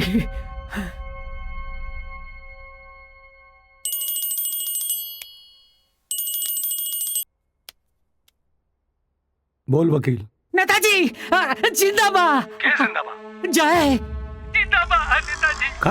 हाँ बाबा, हाँ हमरा के मारे को कहता साला, हमरा के मारे आवता। अरे हमरा के बचा ली नेताजी। वकील, या तो तू पगला गिल बाड़े या फिर औकात से ज्यादा पी ले बाड़े हैं? अरे हम सोई कहतली महाराज, ओकर फोन आई रहला, वो हमरा के मुंह आती, हमरा के बचा ली नेताजी, हमरा के बचा ली। तू एक काम कर, परेशान मत हो। हाँ जी से बात कर रहा बानी। और हाँ, घर से बाहर मत निकलिए तू। अच्छा अच्छा, हाँ ठीक बा। ठीक, फोन रख। साले आवत हर कच्चू मुंह निकल कर साला हमारा के मरबे। हट साला।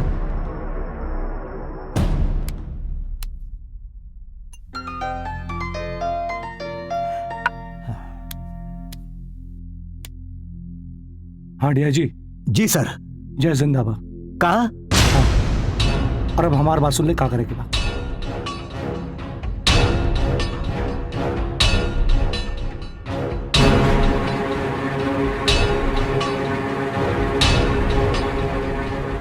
आप एकदम चिंता मत करिए, हम ओके देख लेते हैं। ओके।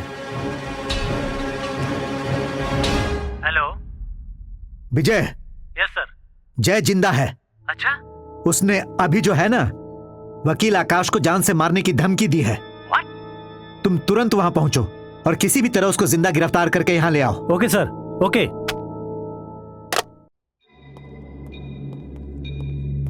अरे अभी तक ही पुलिस अले सन, लगा था कि हमरा के मुंह आ कर रही है सन। अरे पुलिस की कबाड़ हो। वकील साहब। अरे आप अभी आ रहे हैं और मुझे मारने के लिए धमकी दिया है। हुआ, घबराई मत, निश्चिंत रही। राहुल घर के चारों तरफ पुलिस तैनात बा। वो चाहकर भी राहुल कुछ ना बिगाड़ पाई। थैंक यू सर। सुनी, अगर कोनो दिक्कत होके तो इन्फॉर्म करी। जी जी जी जी।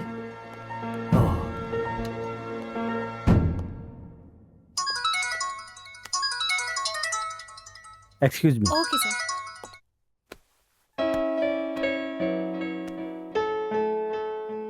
हेलो पूजा। हाँ हाँ विजय, विजय तू जल्दी से घर आ जा। विजय हमरा के ऐसा बुझाता कि घर के आसपास के घूम रहल बा, हमरा के बहुत डर लग रहल बा विजय। ठीक बा। हाँ हाँ विजय, हाँ विजय तू जल्दी आ जा विजय। हम आओ तनी। यस। गीता जी सर। तू यहाँ के ख्याल रख। पूजा के फोन आयल रहे और वो कह दिया कि घर के आसपास में कोनो संदिग्ध आदमी नजर आयल बा। ठीक बा सर, रहुआ हो जाए, हम एजे संभाल लेब। हम आओ तनी। ओके सर। मैडम। हाँ जैसे जिंदा बानी जान के बहुत खुशी हुई। ठीक बा, लोग ठीक ही कहले। जाको राखे साइया, मार सके ना कोई, बाल न पाका कर सके, जो जग बैरी होए।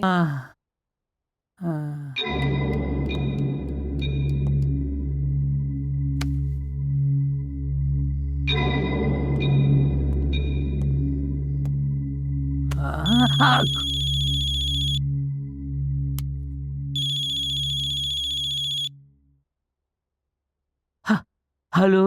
अस्सलाम वालेकुम वकील साहब। वालेकुम सलाम। कौन? जनाब को अल्ताफ मियां कहते हैं, लखनऊ से आया हूँ। जी जी कहिए। जनाब एक केस के सिलसिले में मिलना चाहता था, बहुत जरूरी है। इतनी रात को?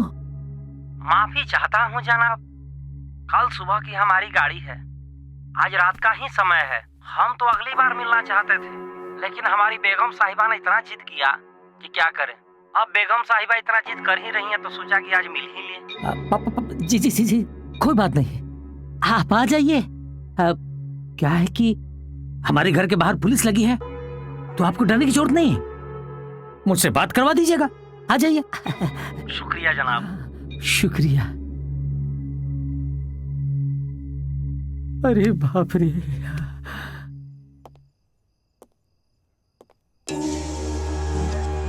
रुकिए, आप लोग कौन? वकील साहब से मिलने आया हूँ, वकील साहब से बात हुई है। एक मिनट, मैं बात करती हूँ।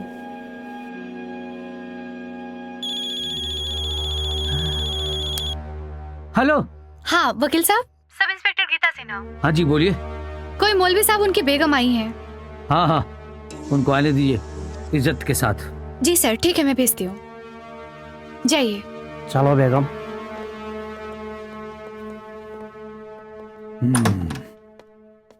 आदाब। आदाब।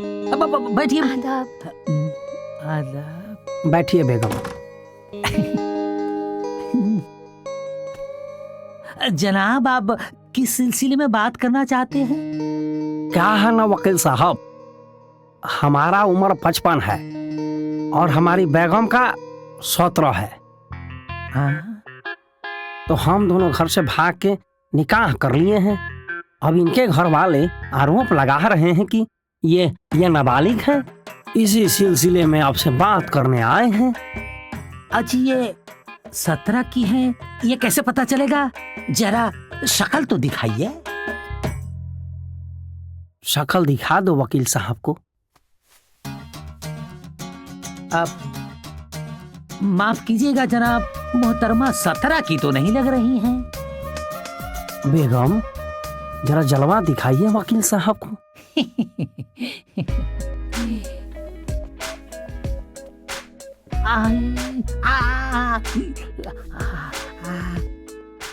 अब ये 17 की ही लग रही है पूरा। क्या है ना वकील साहब, हाँ जनाब। आप तो बेगम घर से भाग गई ही हैं, तो इसकी 19 साल का सर्टिफिकेट बना हुआ है और इसको कोर्ट में सही साबित कर देना है। हो जाएगा, लेकिन फीस 4 गुना लगेगा, 4 गुना। अरे वकील साहब, आप जनाब मुंह खोलें, आपके मुंह में बारूद भर दूंगा। अब बारूद क्यों? बारूद क्यों? बारूद क्यों? मौत के सामने देख लेते तो रुआ कांप गई।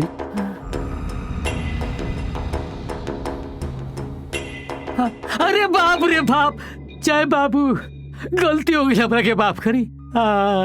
माफ करी?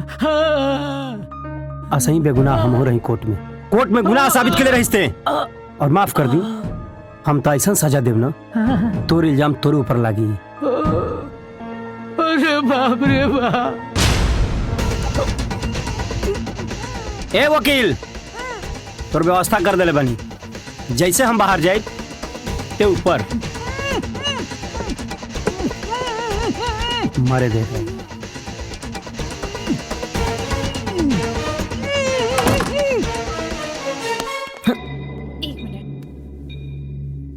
शुक्रिया शुक्रिया। चला। जय सर, ये मौलवी तो जय सर जैसे लगा था।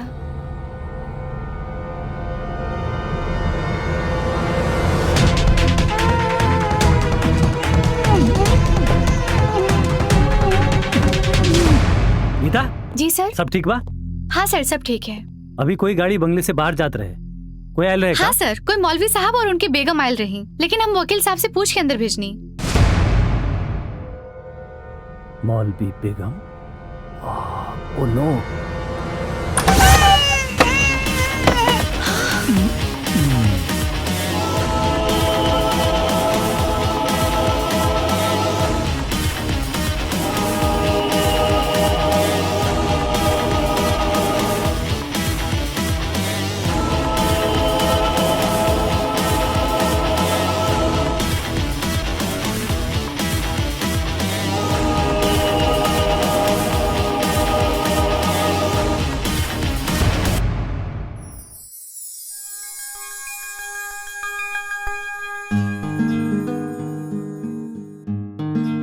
हमरा पूरा विश्वास रहे कि हमरा प्यार, हमरा जय के कुछ ना हो सकेला।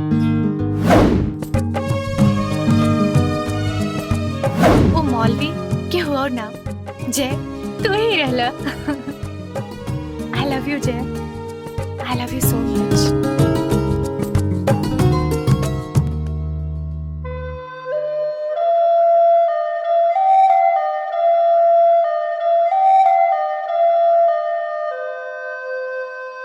कितने आश्चर्य की बात है, हमारे जेल से भागा हुआ एक मुजरिम जिसे हमारे ऑफिसर्स गोली का निशाना बनाकर मृत घोषित कर दिए थे, और वो अपने जीवित होने का सूचना भेजता है।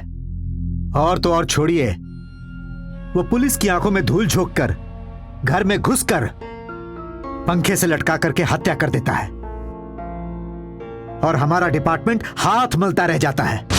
सर, हमें ये नहीं भूलना चाहिए कि वो कोई आम मुजरिम नहीं है, वो हमारे डिपार्टमेंट का एक ऑफिसर है। उसे हमारी गतिविधियों की और समझ की भी जानकारी है। उसे पकड़ना इतना आसान नहीं है सर। वाह एसपी साहब वाह, आप तो उसकी ऐसी तारीफ कर रहे हैं जैसे कि वो बहुत बड़ा देशभक्त है।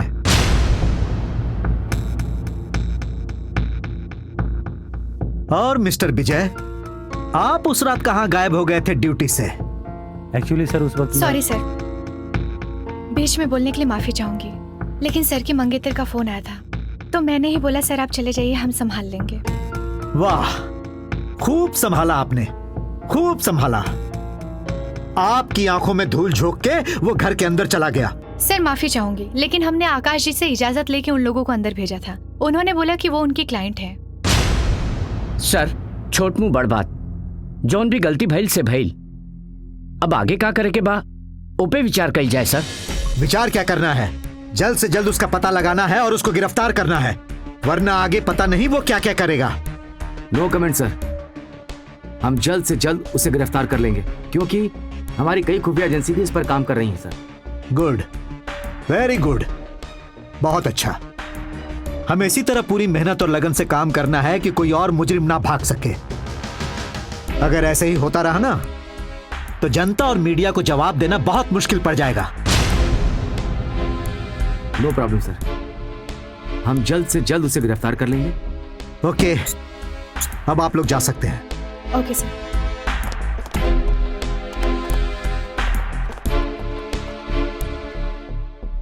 हेलो, कौन? मैं आपका शुभचिंतक बोल रहा हूँ। पहले ही मत बुझा, नाम और काम बताओ। अरे साहब, आप बड़े बड़े लोग हैं, आपके सेवा में 24 घंटा हाजिर रहना चाहता हूँ, यही तो मेरा काम है। हमारा नंबर तुरा के कहाँ से मिला? ये सब मत पूछिए, अब काम के बाद सुन। अभी एकदम कांच कली कमसीन आयल भी अपने पास, अगर कहीं तो सेवा खातिर भेज दिए ही टाइम।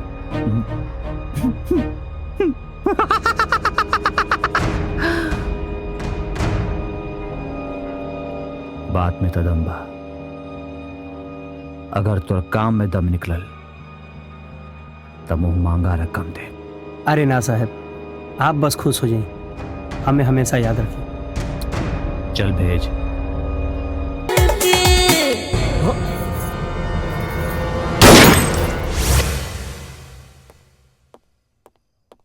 गीता जी सर। एगो बहुत जरूरी खबर मिलल बा। ओ का सर? जय बाबा टाइगर से मिलल बा और वो ओकरे साथ में रहता। अब तक जितना घटना भइल उस सबके अंजाम वही देता। सर लेकिन ये कैसे हो सकेला? जॉन ऑफिसर इस संगठन के खिलाफ हमेशा रहे, वो कैसे मिल जाये? अरे ये तो हमू सोचता नहीं कि वो ये सब काहे कर रहल बा। गीता। हाँ सर। जय से हमरा मिले के बा, एक मीटिंग करवाओ। हम जाने लगे ये काम तू ही कर सकेलू। ठीक बा सर, हम कैसे भी करके जय सर से मीटिंग करवाई और बहुत जल्दी मुलाकात हुई। ऑलराइट। ओके सर। हेलो। हाँ डीआईजी साहब। हाँ, पता चलल बा जय सर बाबा टाइगर के साथ मिल गए बा। का? जी सर, खबर पक्का बा। अभी विजय सर के गीता मैडम के बतावत सुन ली। हाँ एकदम पक्का बा खबर? ठीक बा। हाँ भाई, वो जयवा जोन बानू वो बाबा टाइगर से मिल गई बा। ई का कहता रहा? अब हमरा समझ में आयल कि ई सारा घटना के अंजाम वो कैसे देत बा। अस्तीन का सांप बबुआ लेके देख ले।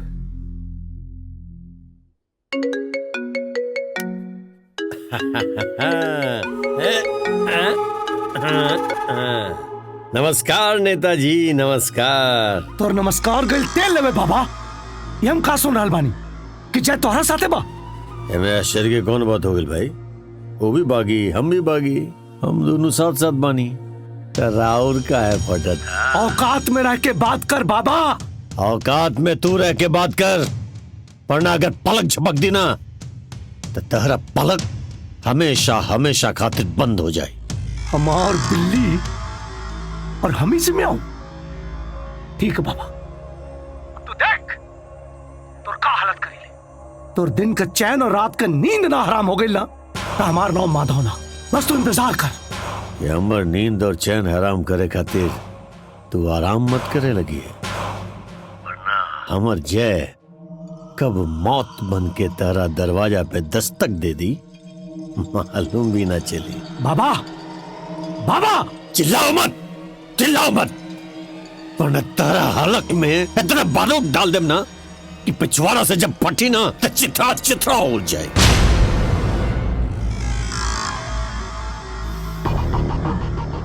बाबा जे पतलून सिलावे लाना वो पेशाब करे के जगह भी बना के रखेला। हम तोरा के पल्ले बानी ना तो तोरा के मिटावे कभी कुव्वत बा हमरा में। अब तोरा के हम बताइब कि हमारा औकात का बा।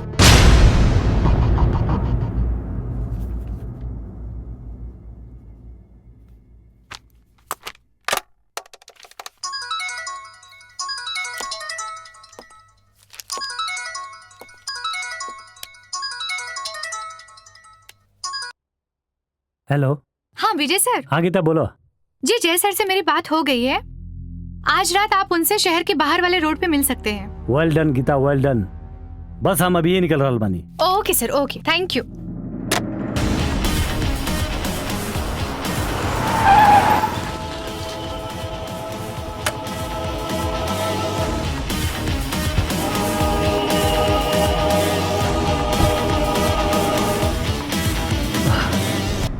देख जय, हम तोर दोस्त हैं, दुश्मन ना। हमार बात ध्यान दे के सुन। ते हमार बात सुन। ते हमार दोस्त रहले, अब ना। अब ते सिर्फ हमरा खातिर एगो पुलिस अफसर बाड़े और हम जेल से फरार एगो कैदी। काम के बात कर, सिर्फ काम के बात। तो काम के बाद सुन, सारा पुलिस डिपार्टमेंट के पता चल चुकल बा कि तू बाबा टाइगर के खेमा में बाड़े। का कहल चाहते थे? का समझाओ चाहते रहे? अरे हम तोहरा के समझाओ के कोशिश करता नहीं कि बाबा टाइगर जैसे देश द्रोही के साथ मिलके जौन काम कर रहा बाड़े वो ठीक नहीं के छोड़ दे। वो सब का किले बनी हम? का कैले बनी? फिर से बोल। बोली ना, का किले बनी हम? वकील आकाश और बालू माफिया रंजीत के मर्डर करके और कताड़े के का कैले बने हम? बिना अपराध के ते और तोर पुलिस डिपार्टमेंट हमके सजा दिहलस और ते आके नसीहत देता रहे हमरा के। हम तोरा के ना नसीहत देता नहीं और ना ही हम तोरा के सजा देले रहनी। हम तो अपन वर्दी के खाली फर्ज निभावले रहनी। अरे सजा तो तोरा के कानून देहलस, काहे कि सारा सबूत और गवाह तोरे खिलाफ रहे। ते और तोर कानून के पास हमरा खिलाफ ना कोनो गवाह बा ना कोनो सबूत बा। जाहे दिन तोरा भी सबूत होई ना ते हमसे बात करिए। चलता नहीं हम। अजय, अगर तोर यही मर्जी बा तो अगला बेर सबूत के साथ मिलब। इंतजार रही।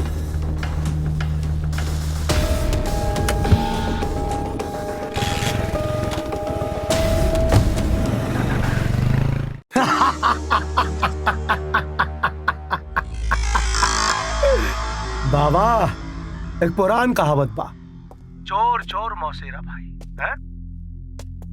देखा बाबा, हमनी के आपस के लड़ाई में ना दूसरे का कुछ ना बिगड़ी, हमनिया का बिगड़ी जब बिगड़ी। और वैसे भी राजनीति कहे ले कि जनता के सामने तब तक हाथ जोड़ के खड़ा रहा जब तक कुर्सी हाथ में ना आ जाए। हमारी बात मान जा बाबा, फिर से हमने एक बार हाथ मिला ली, दोनों को फायदा हुआ। नेता, तुक के चाटे की आदत तोनी नतवन के हो सकेला, हम बागियन के ना। हम दोनों शासन प्रशासन के खिलाफ जरूर बनी, लेकिन हमारे सिद्धांत और वसूल कुछ और बा। रहल बात हाथ मिलावे के, तो वो तो तू भूल जो नेता, कहे कि अब जवन भी होई खुला मैदान में आमने सामने हुई।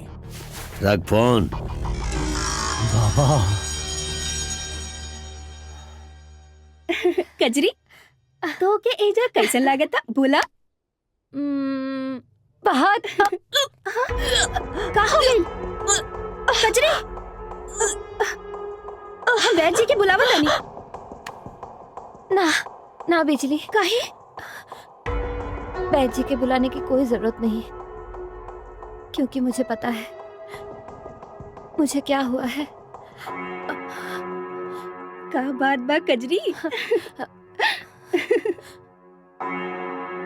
हाँ बिजली, किसी को कुछ बताना मत। ठीक बा। भैया, ये हम कहाँ सुना तानी? कजरी माँ बने वाली भैया। मालूम बा हमरा, पर भैया ओकरा से हम प्यार करेला। तो भूल जो ओकरा, जबन हो गइल तवन हो गइल। और वैसे भी हमारा उसूल बाकी कभी भी कौन मेहमान के साथ कोई भी गलत हरकत न कर सकेला। भूल जो ओकरा, बुझले? ठीक बा बाबा, अब घबराए के कोनो बात नहीं है। हम तोहरा साथ बनी और हम कजरी के अपन पत्नी स्वीकार करल चाहत नहीं। बस तोहरा आदेश चाहिए।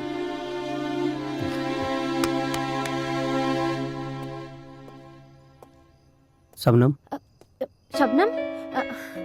मैं शबनम नहीं, मेरा नाम कजरी है। शबनम, हमरा सब पता चल चुकल बा। बाबा टाइगर तोहरा बारे में सब बता चुकल बा।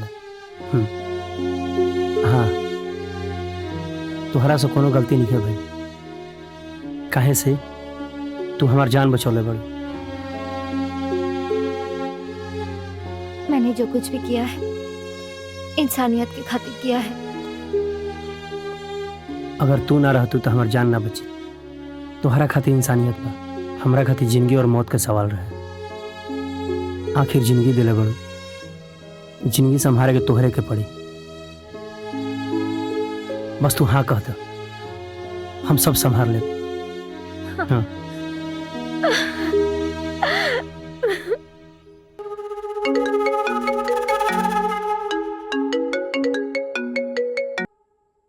सलाम वालेकुम असगर भाई। वालेकुम अस्सलाम बाबा। बाबा, ये तुमने क्या करवा दिया? मैंने उस लड़की को किस काम के लिए भेजा था, और सुन रहा हूं कि वो लड़की मां बनने वाली है।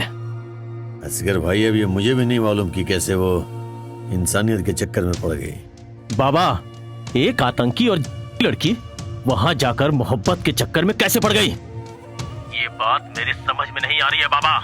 बाबा, मैं खुद हिंदुस्तान आ रहा हूं। मोहम्मद के साथ साथ मुझे वो दोनों पुलिस ऑफिसर भी चाहिए। असगर भाई आप आइए, आप बेफिक्र आइए। आप यहाँ पर हिंदुस्तान में आपके पहले कदम का स्वागत तहे दिल से करूंगा मैं। आइए आप। ठीक है बाबा, मैं हिंदुस्तान आ रहा हूँ। खुदा हाफिज। खुदा हाफिज। अच्छा, इकर मतलब तू शादी के पहले माई बन गई लू। अरे काहे हमार बहुरिया की खिंचाई करत आरू।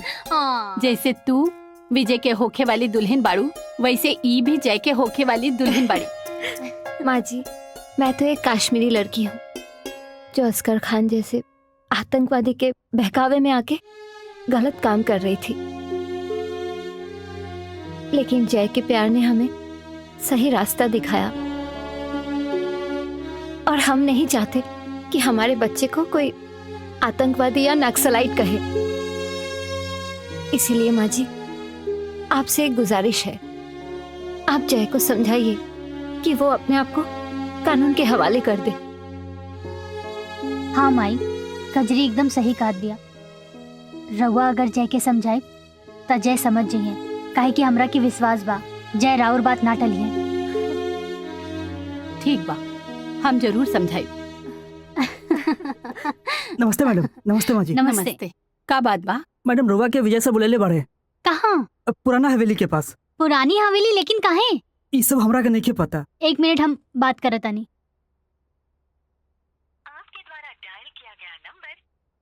फोन नहीं खेलागत। चली चली मैडम, जल्दी बुलावले बाड़े। लेकिन अचानक कोनो फोन नहीं खेल। सब ठीक बा ना? हाँ ठीक बा। चला। हम वहाँ जाके क्या करेंगे? अरे चला ना, साथे चला, तू भी चला। अरे लेकिन काहे खातिर बुलाइले बाड़न? अरे कहाँ ले जात बाड़ा? माँ जी, हम तो वह करता नहीं जो सर कहले बाड़े। लेकिन अचानक बुलाए क्यों है? अरे मैडम, हमरा क्या पता, विजय सर भेजले हैं सबके बुलावे खातिर। आई बैठी, बैठी गाड़ी में बैठी।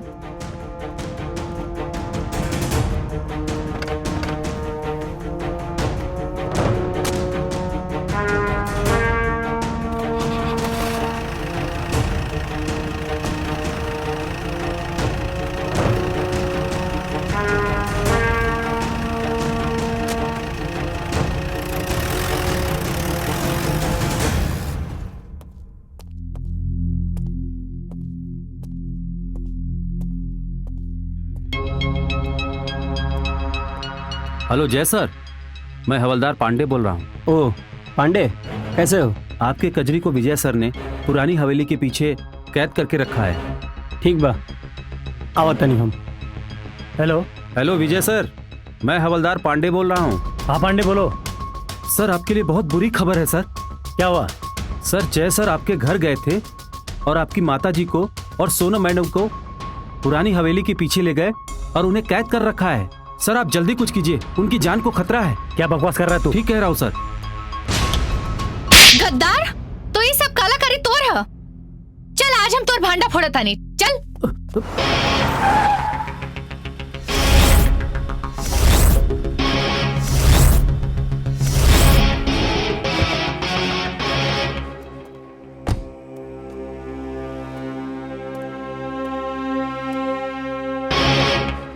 कहे वाला ठीके कहले बा।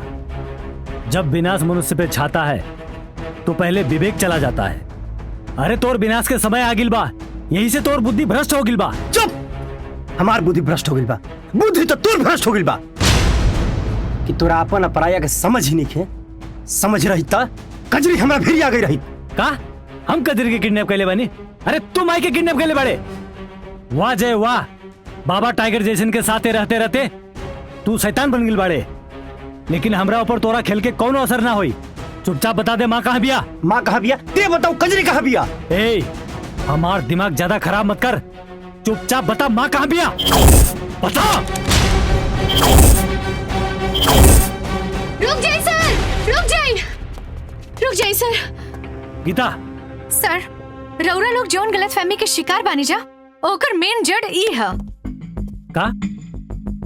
हाँ सर, हमने लोगन के बीच में रह के इस सारा इंफॉर्मेशन डीआईजी तिवारी के देवेला और डीआईजी तिवारी होम मिनिस्टर के पालतू कुत्ता है। सर, होम मिनिस्टर और डीआईजी तिवारी मिलके माई और कजरी के बंधक बनोले बा और पूजा मैडम भी ओकरा पास बाड़ी।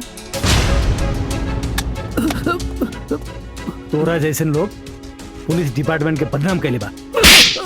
माँ और कजरी कहाँ बिया? ए, बता कहाँ बा? कहाँ लेके गए बा बता? माधवपुर के खंडहर में सर। माधवपुर के खंडहर में?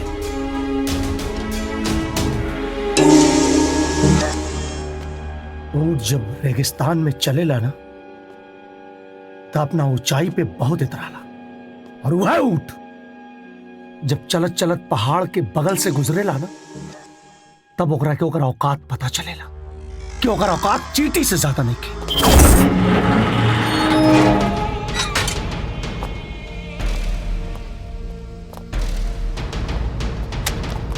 औकात के का भरोसा? हाँ, उतर पलक झपकते बदल जाए। हाँ? पहाड़ के बगल से चले वाला ऊंट जब पहाड़ के ऊपर चढ़ जाला ना तो पहाड़ के औकात भी सामने आ जाला। कुत्ता अगर बैठल ऊंट के सामने खड़ा भी रहेला ना बाबा, तब भी ओकर ऊंचाई बैठल ऊंट से कम होला। उहे कुत्ता जब वफादारी पे उतर जाला ना तो बड़का से बड़का ऊंट के भी ऊपर भेज देवेला। कठपुतली वाले बाबा थे जेकर डोर नचावे वाले के हाथ में होला। हाँ।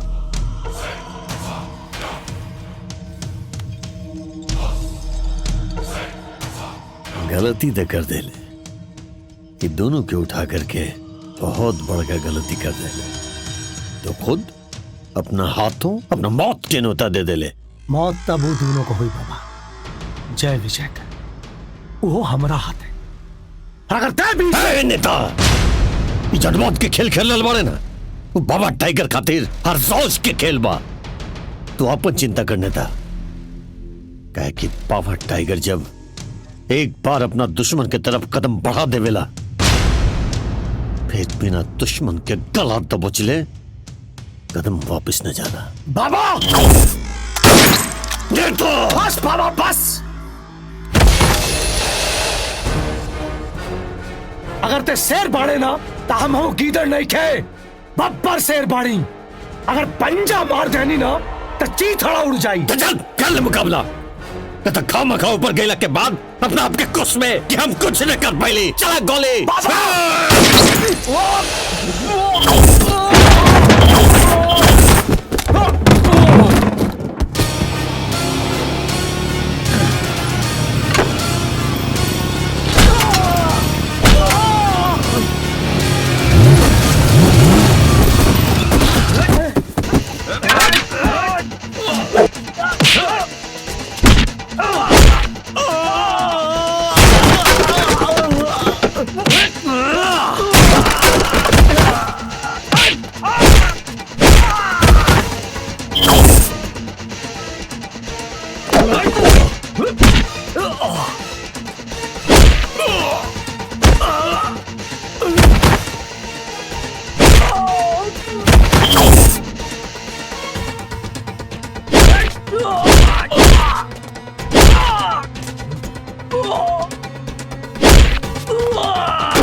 नेताजी हाईली।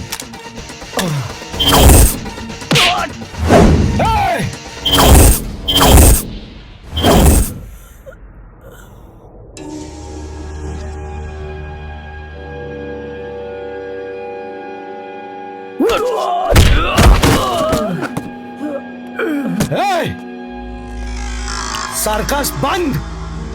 तोहनिया का इंतजार है। जब प्यार का जनाजा यार के कंधा पे निकलेला ना, मजा कुछ और आवेला। अरे ये बाबा टाइगर माओवादी तोहनी के साथ जुलूस में शामिल होकर खातिर आ गई बा। यो मरी बाबा टाइगर से बड़का माओवादी था तू बाड़े। तू सजा तोरा के मिले के चाहिए। सजा मिली तोरा करनी के आज और अभी। के दी सजा हम रखी है? के दी रे? तोहनी या ऊपर वाला?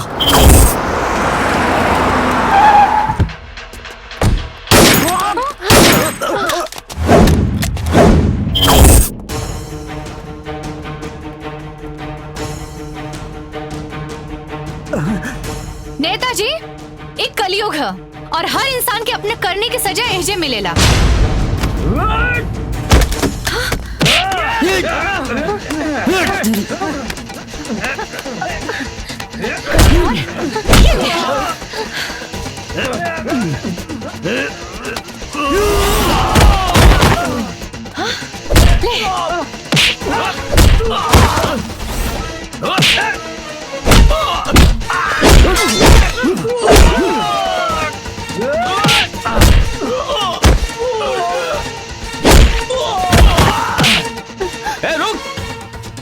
बुढ़िया के बचावल चाहता रहता। दोनों पीछे हट जाओ। भाई के समान है। चाची तू ठीक बाड़ू नू? बेटा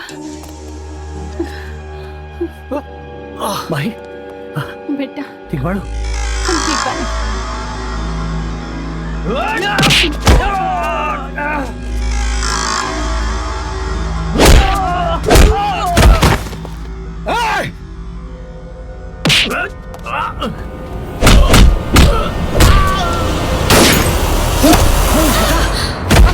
गीता जय सर। गीता तोरा कुछ ना हो। हमारे साथ यहीं तक के हम बानी नू। हाँ गीता गीता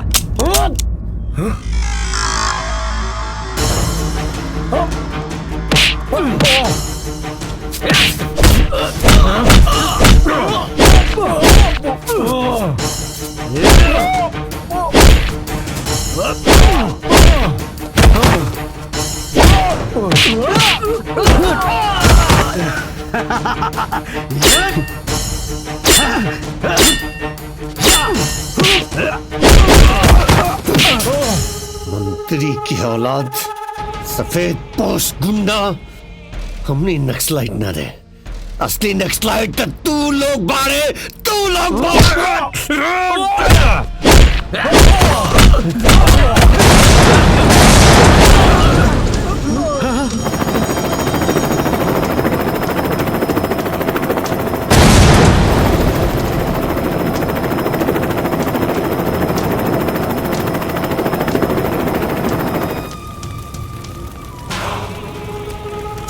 आतंकवादी असगर खान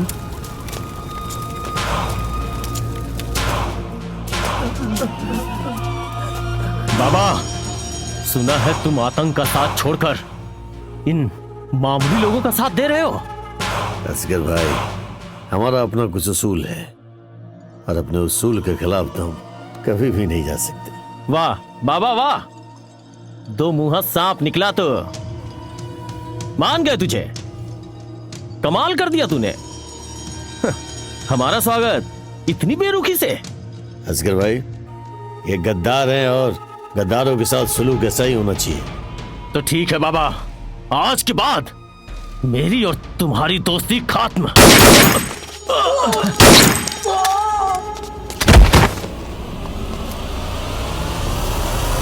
भैया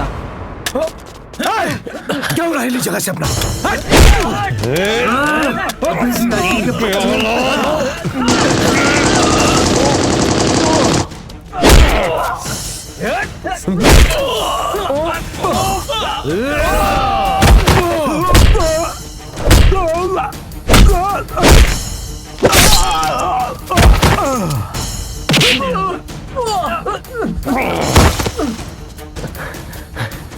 अच्छा हुआ शबनम, तुम आ गई। चलो भाग चलते हैं, थोड़ी ही दूरी पे हेलीकॉप्टर हमारा इंतजार कर रहा है। हम यहाँ से भाग जाते हैं, कोई हमारा कुछ भी नहीं बिगाड़ पाएगा। चलो। तुम्हारे साथ? हाँ, हमारे हिंदुस्तान में मजहब के नाम पे न जाने कितने नौजवानों के दिमाग में जहर फैलाने वाले के साथ में भाग चलूं? कभी नहीं असगर खान।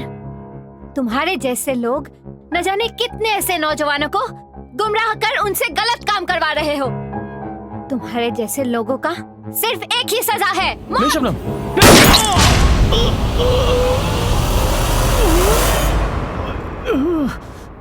या अल्लाह।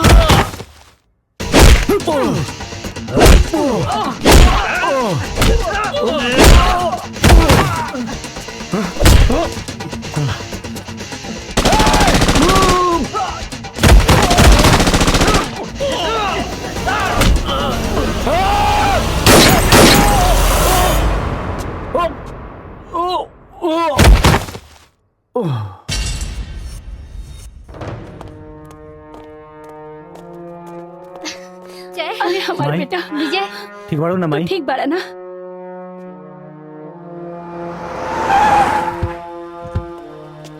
लस्सी साहब भी आ गए। अभी अभी जानकारी मिली है कि यहाँ कोई हेलीकॉप्टर उतरा है, उसमें आतंकवादी असगर आया है क्या?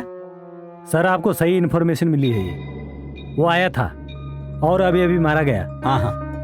और हाँ सर, इस मिशन में हमारे होम मिनिस्टर और डीआईजी साहब भी मिले हुए थे। उनकी जन्म कुंडली की जानकारी है मुझे। वो भी मारे गए सर। वेल डन, वेल डन।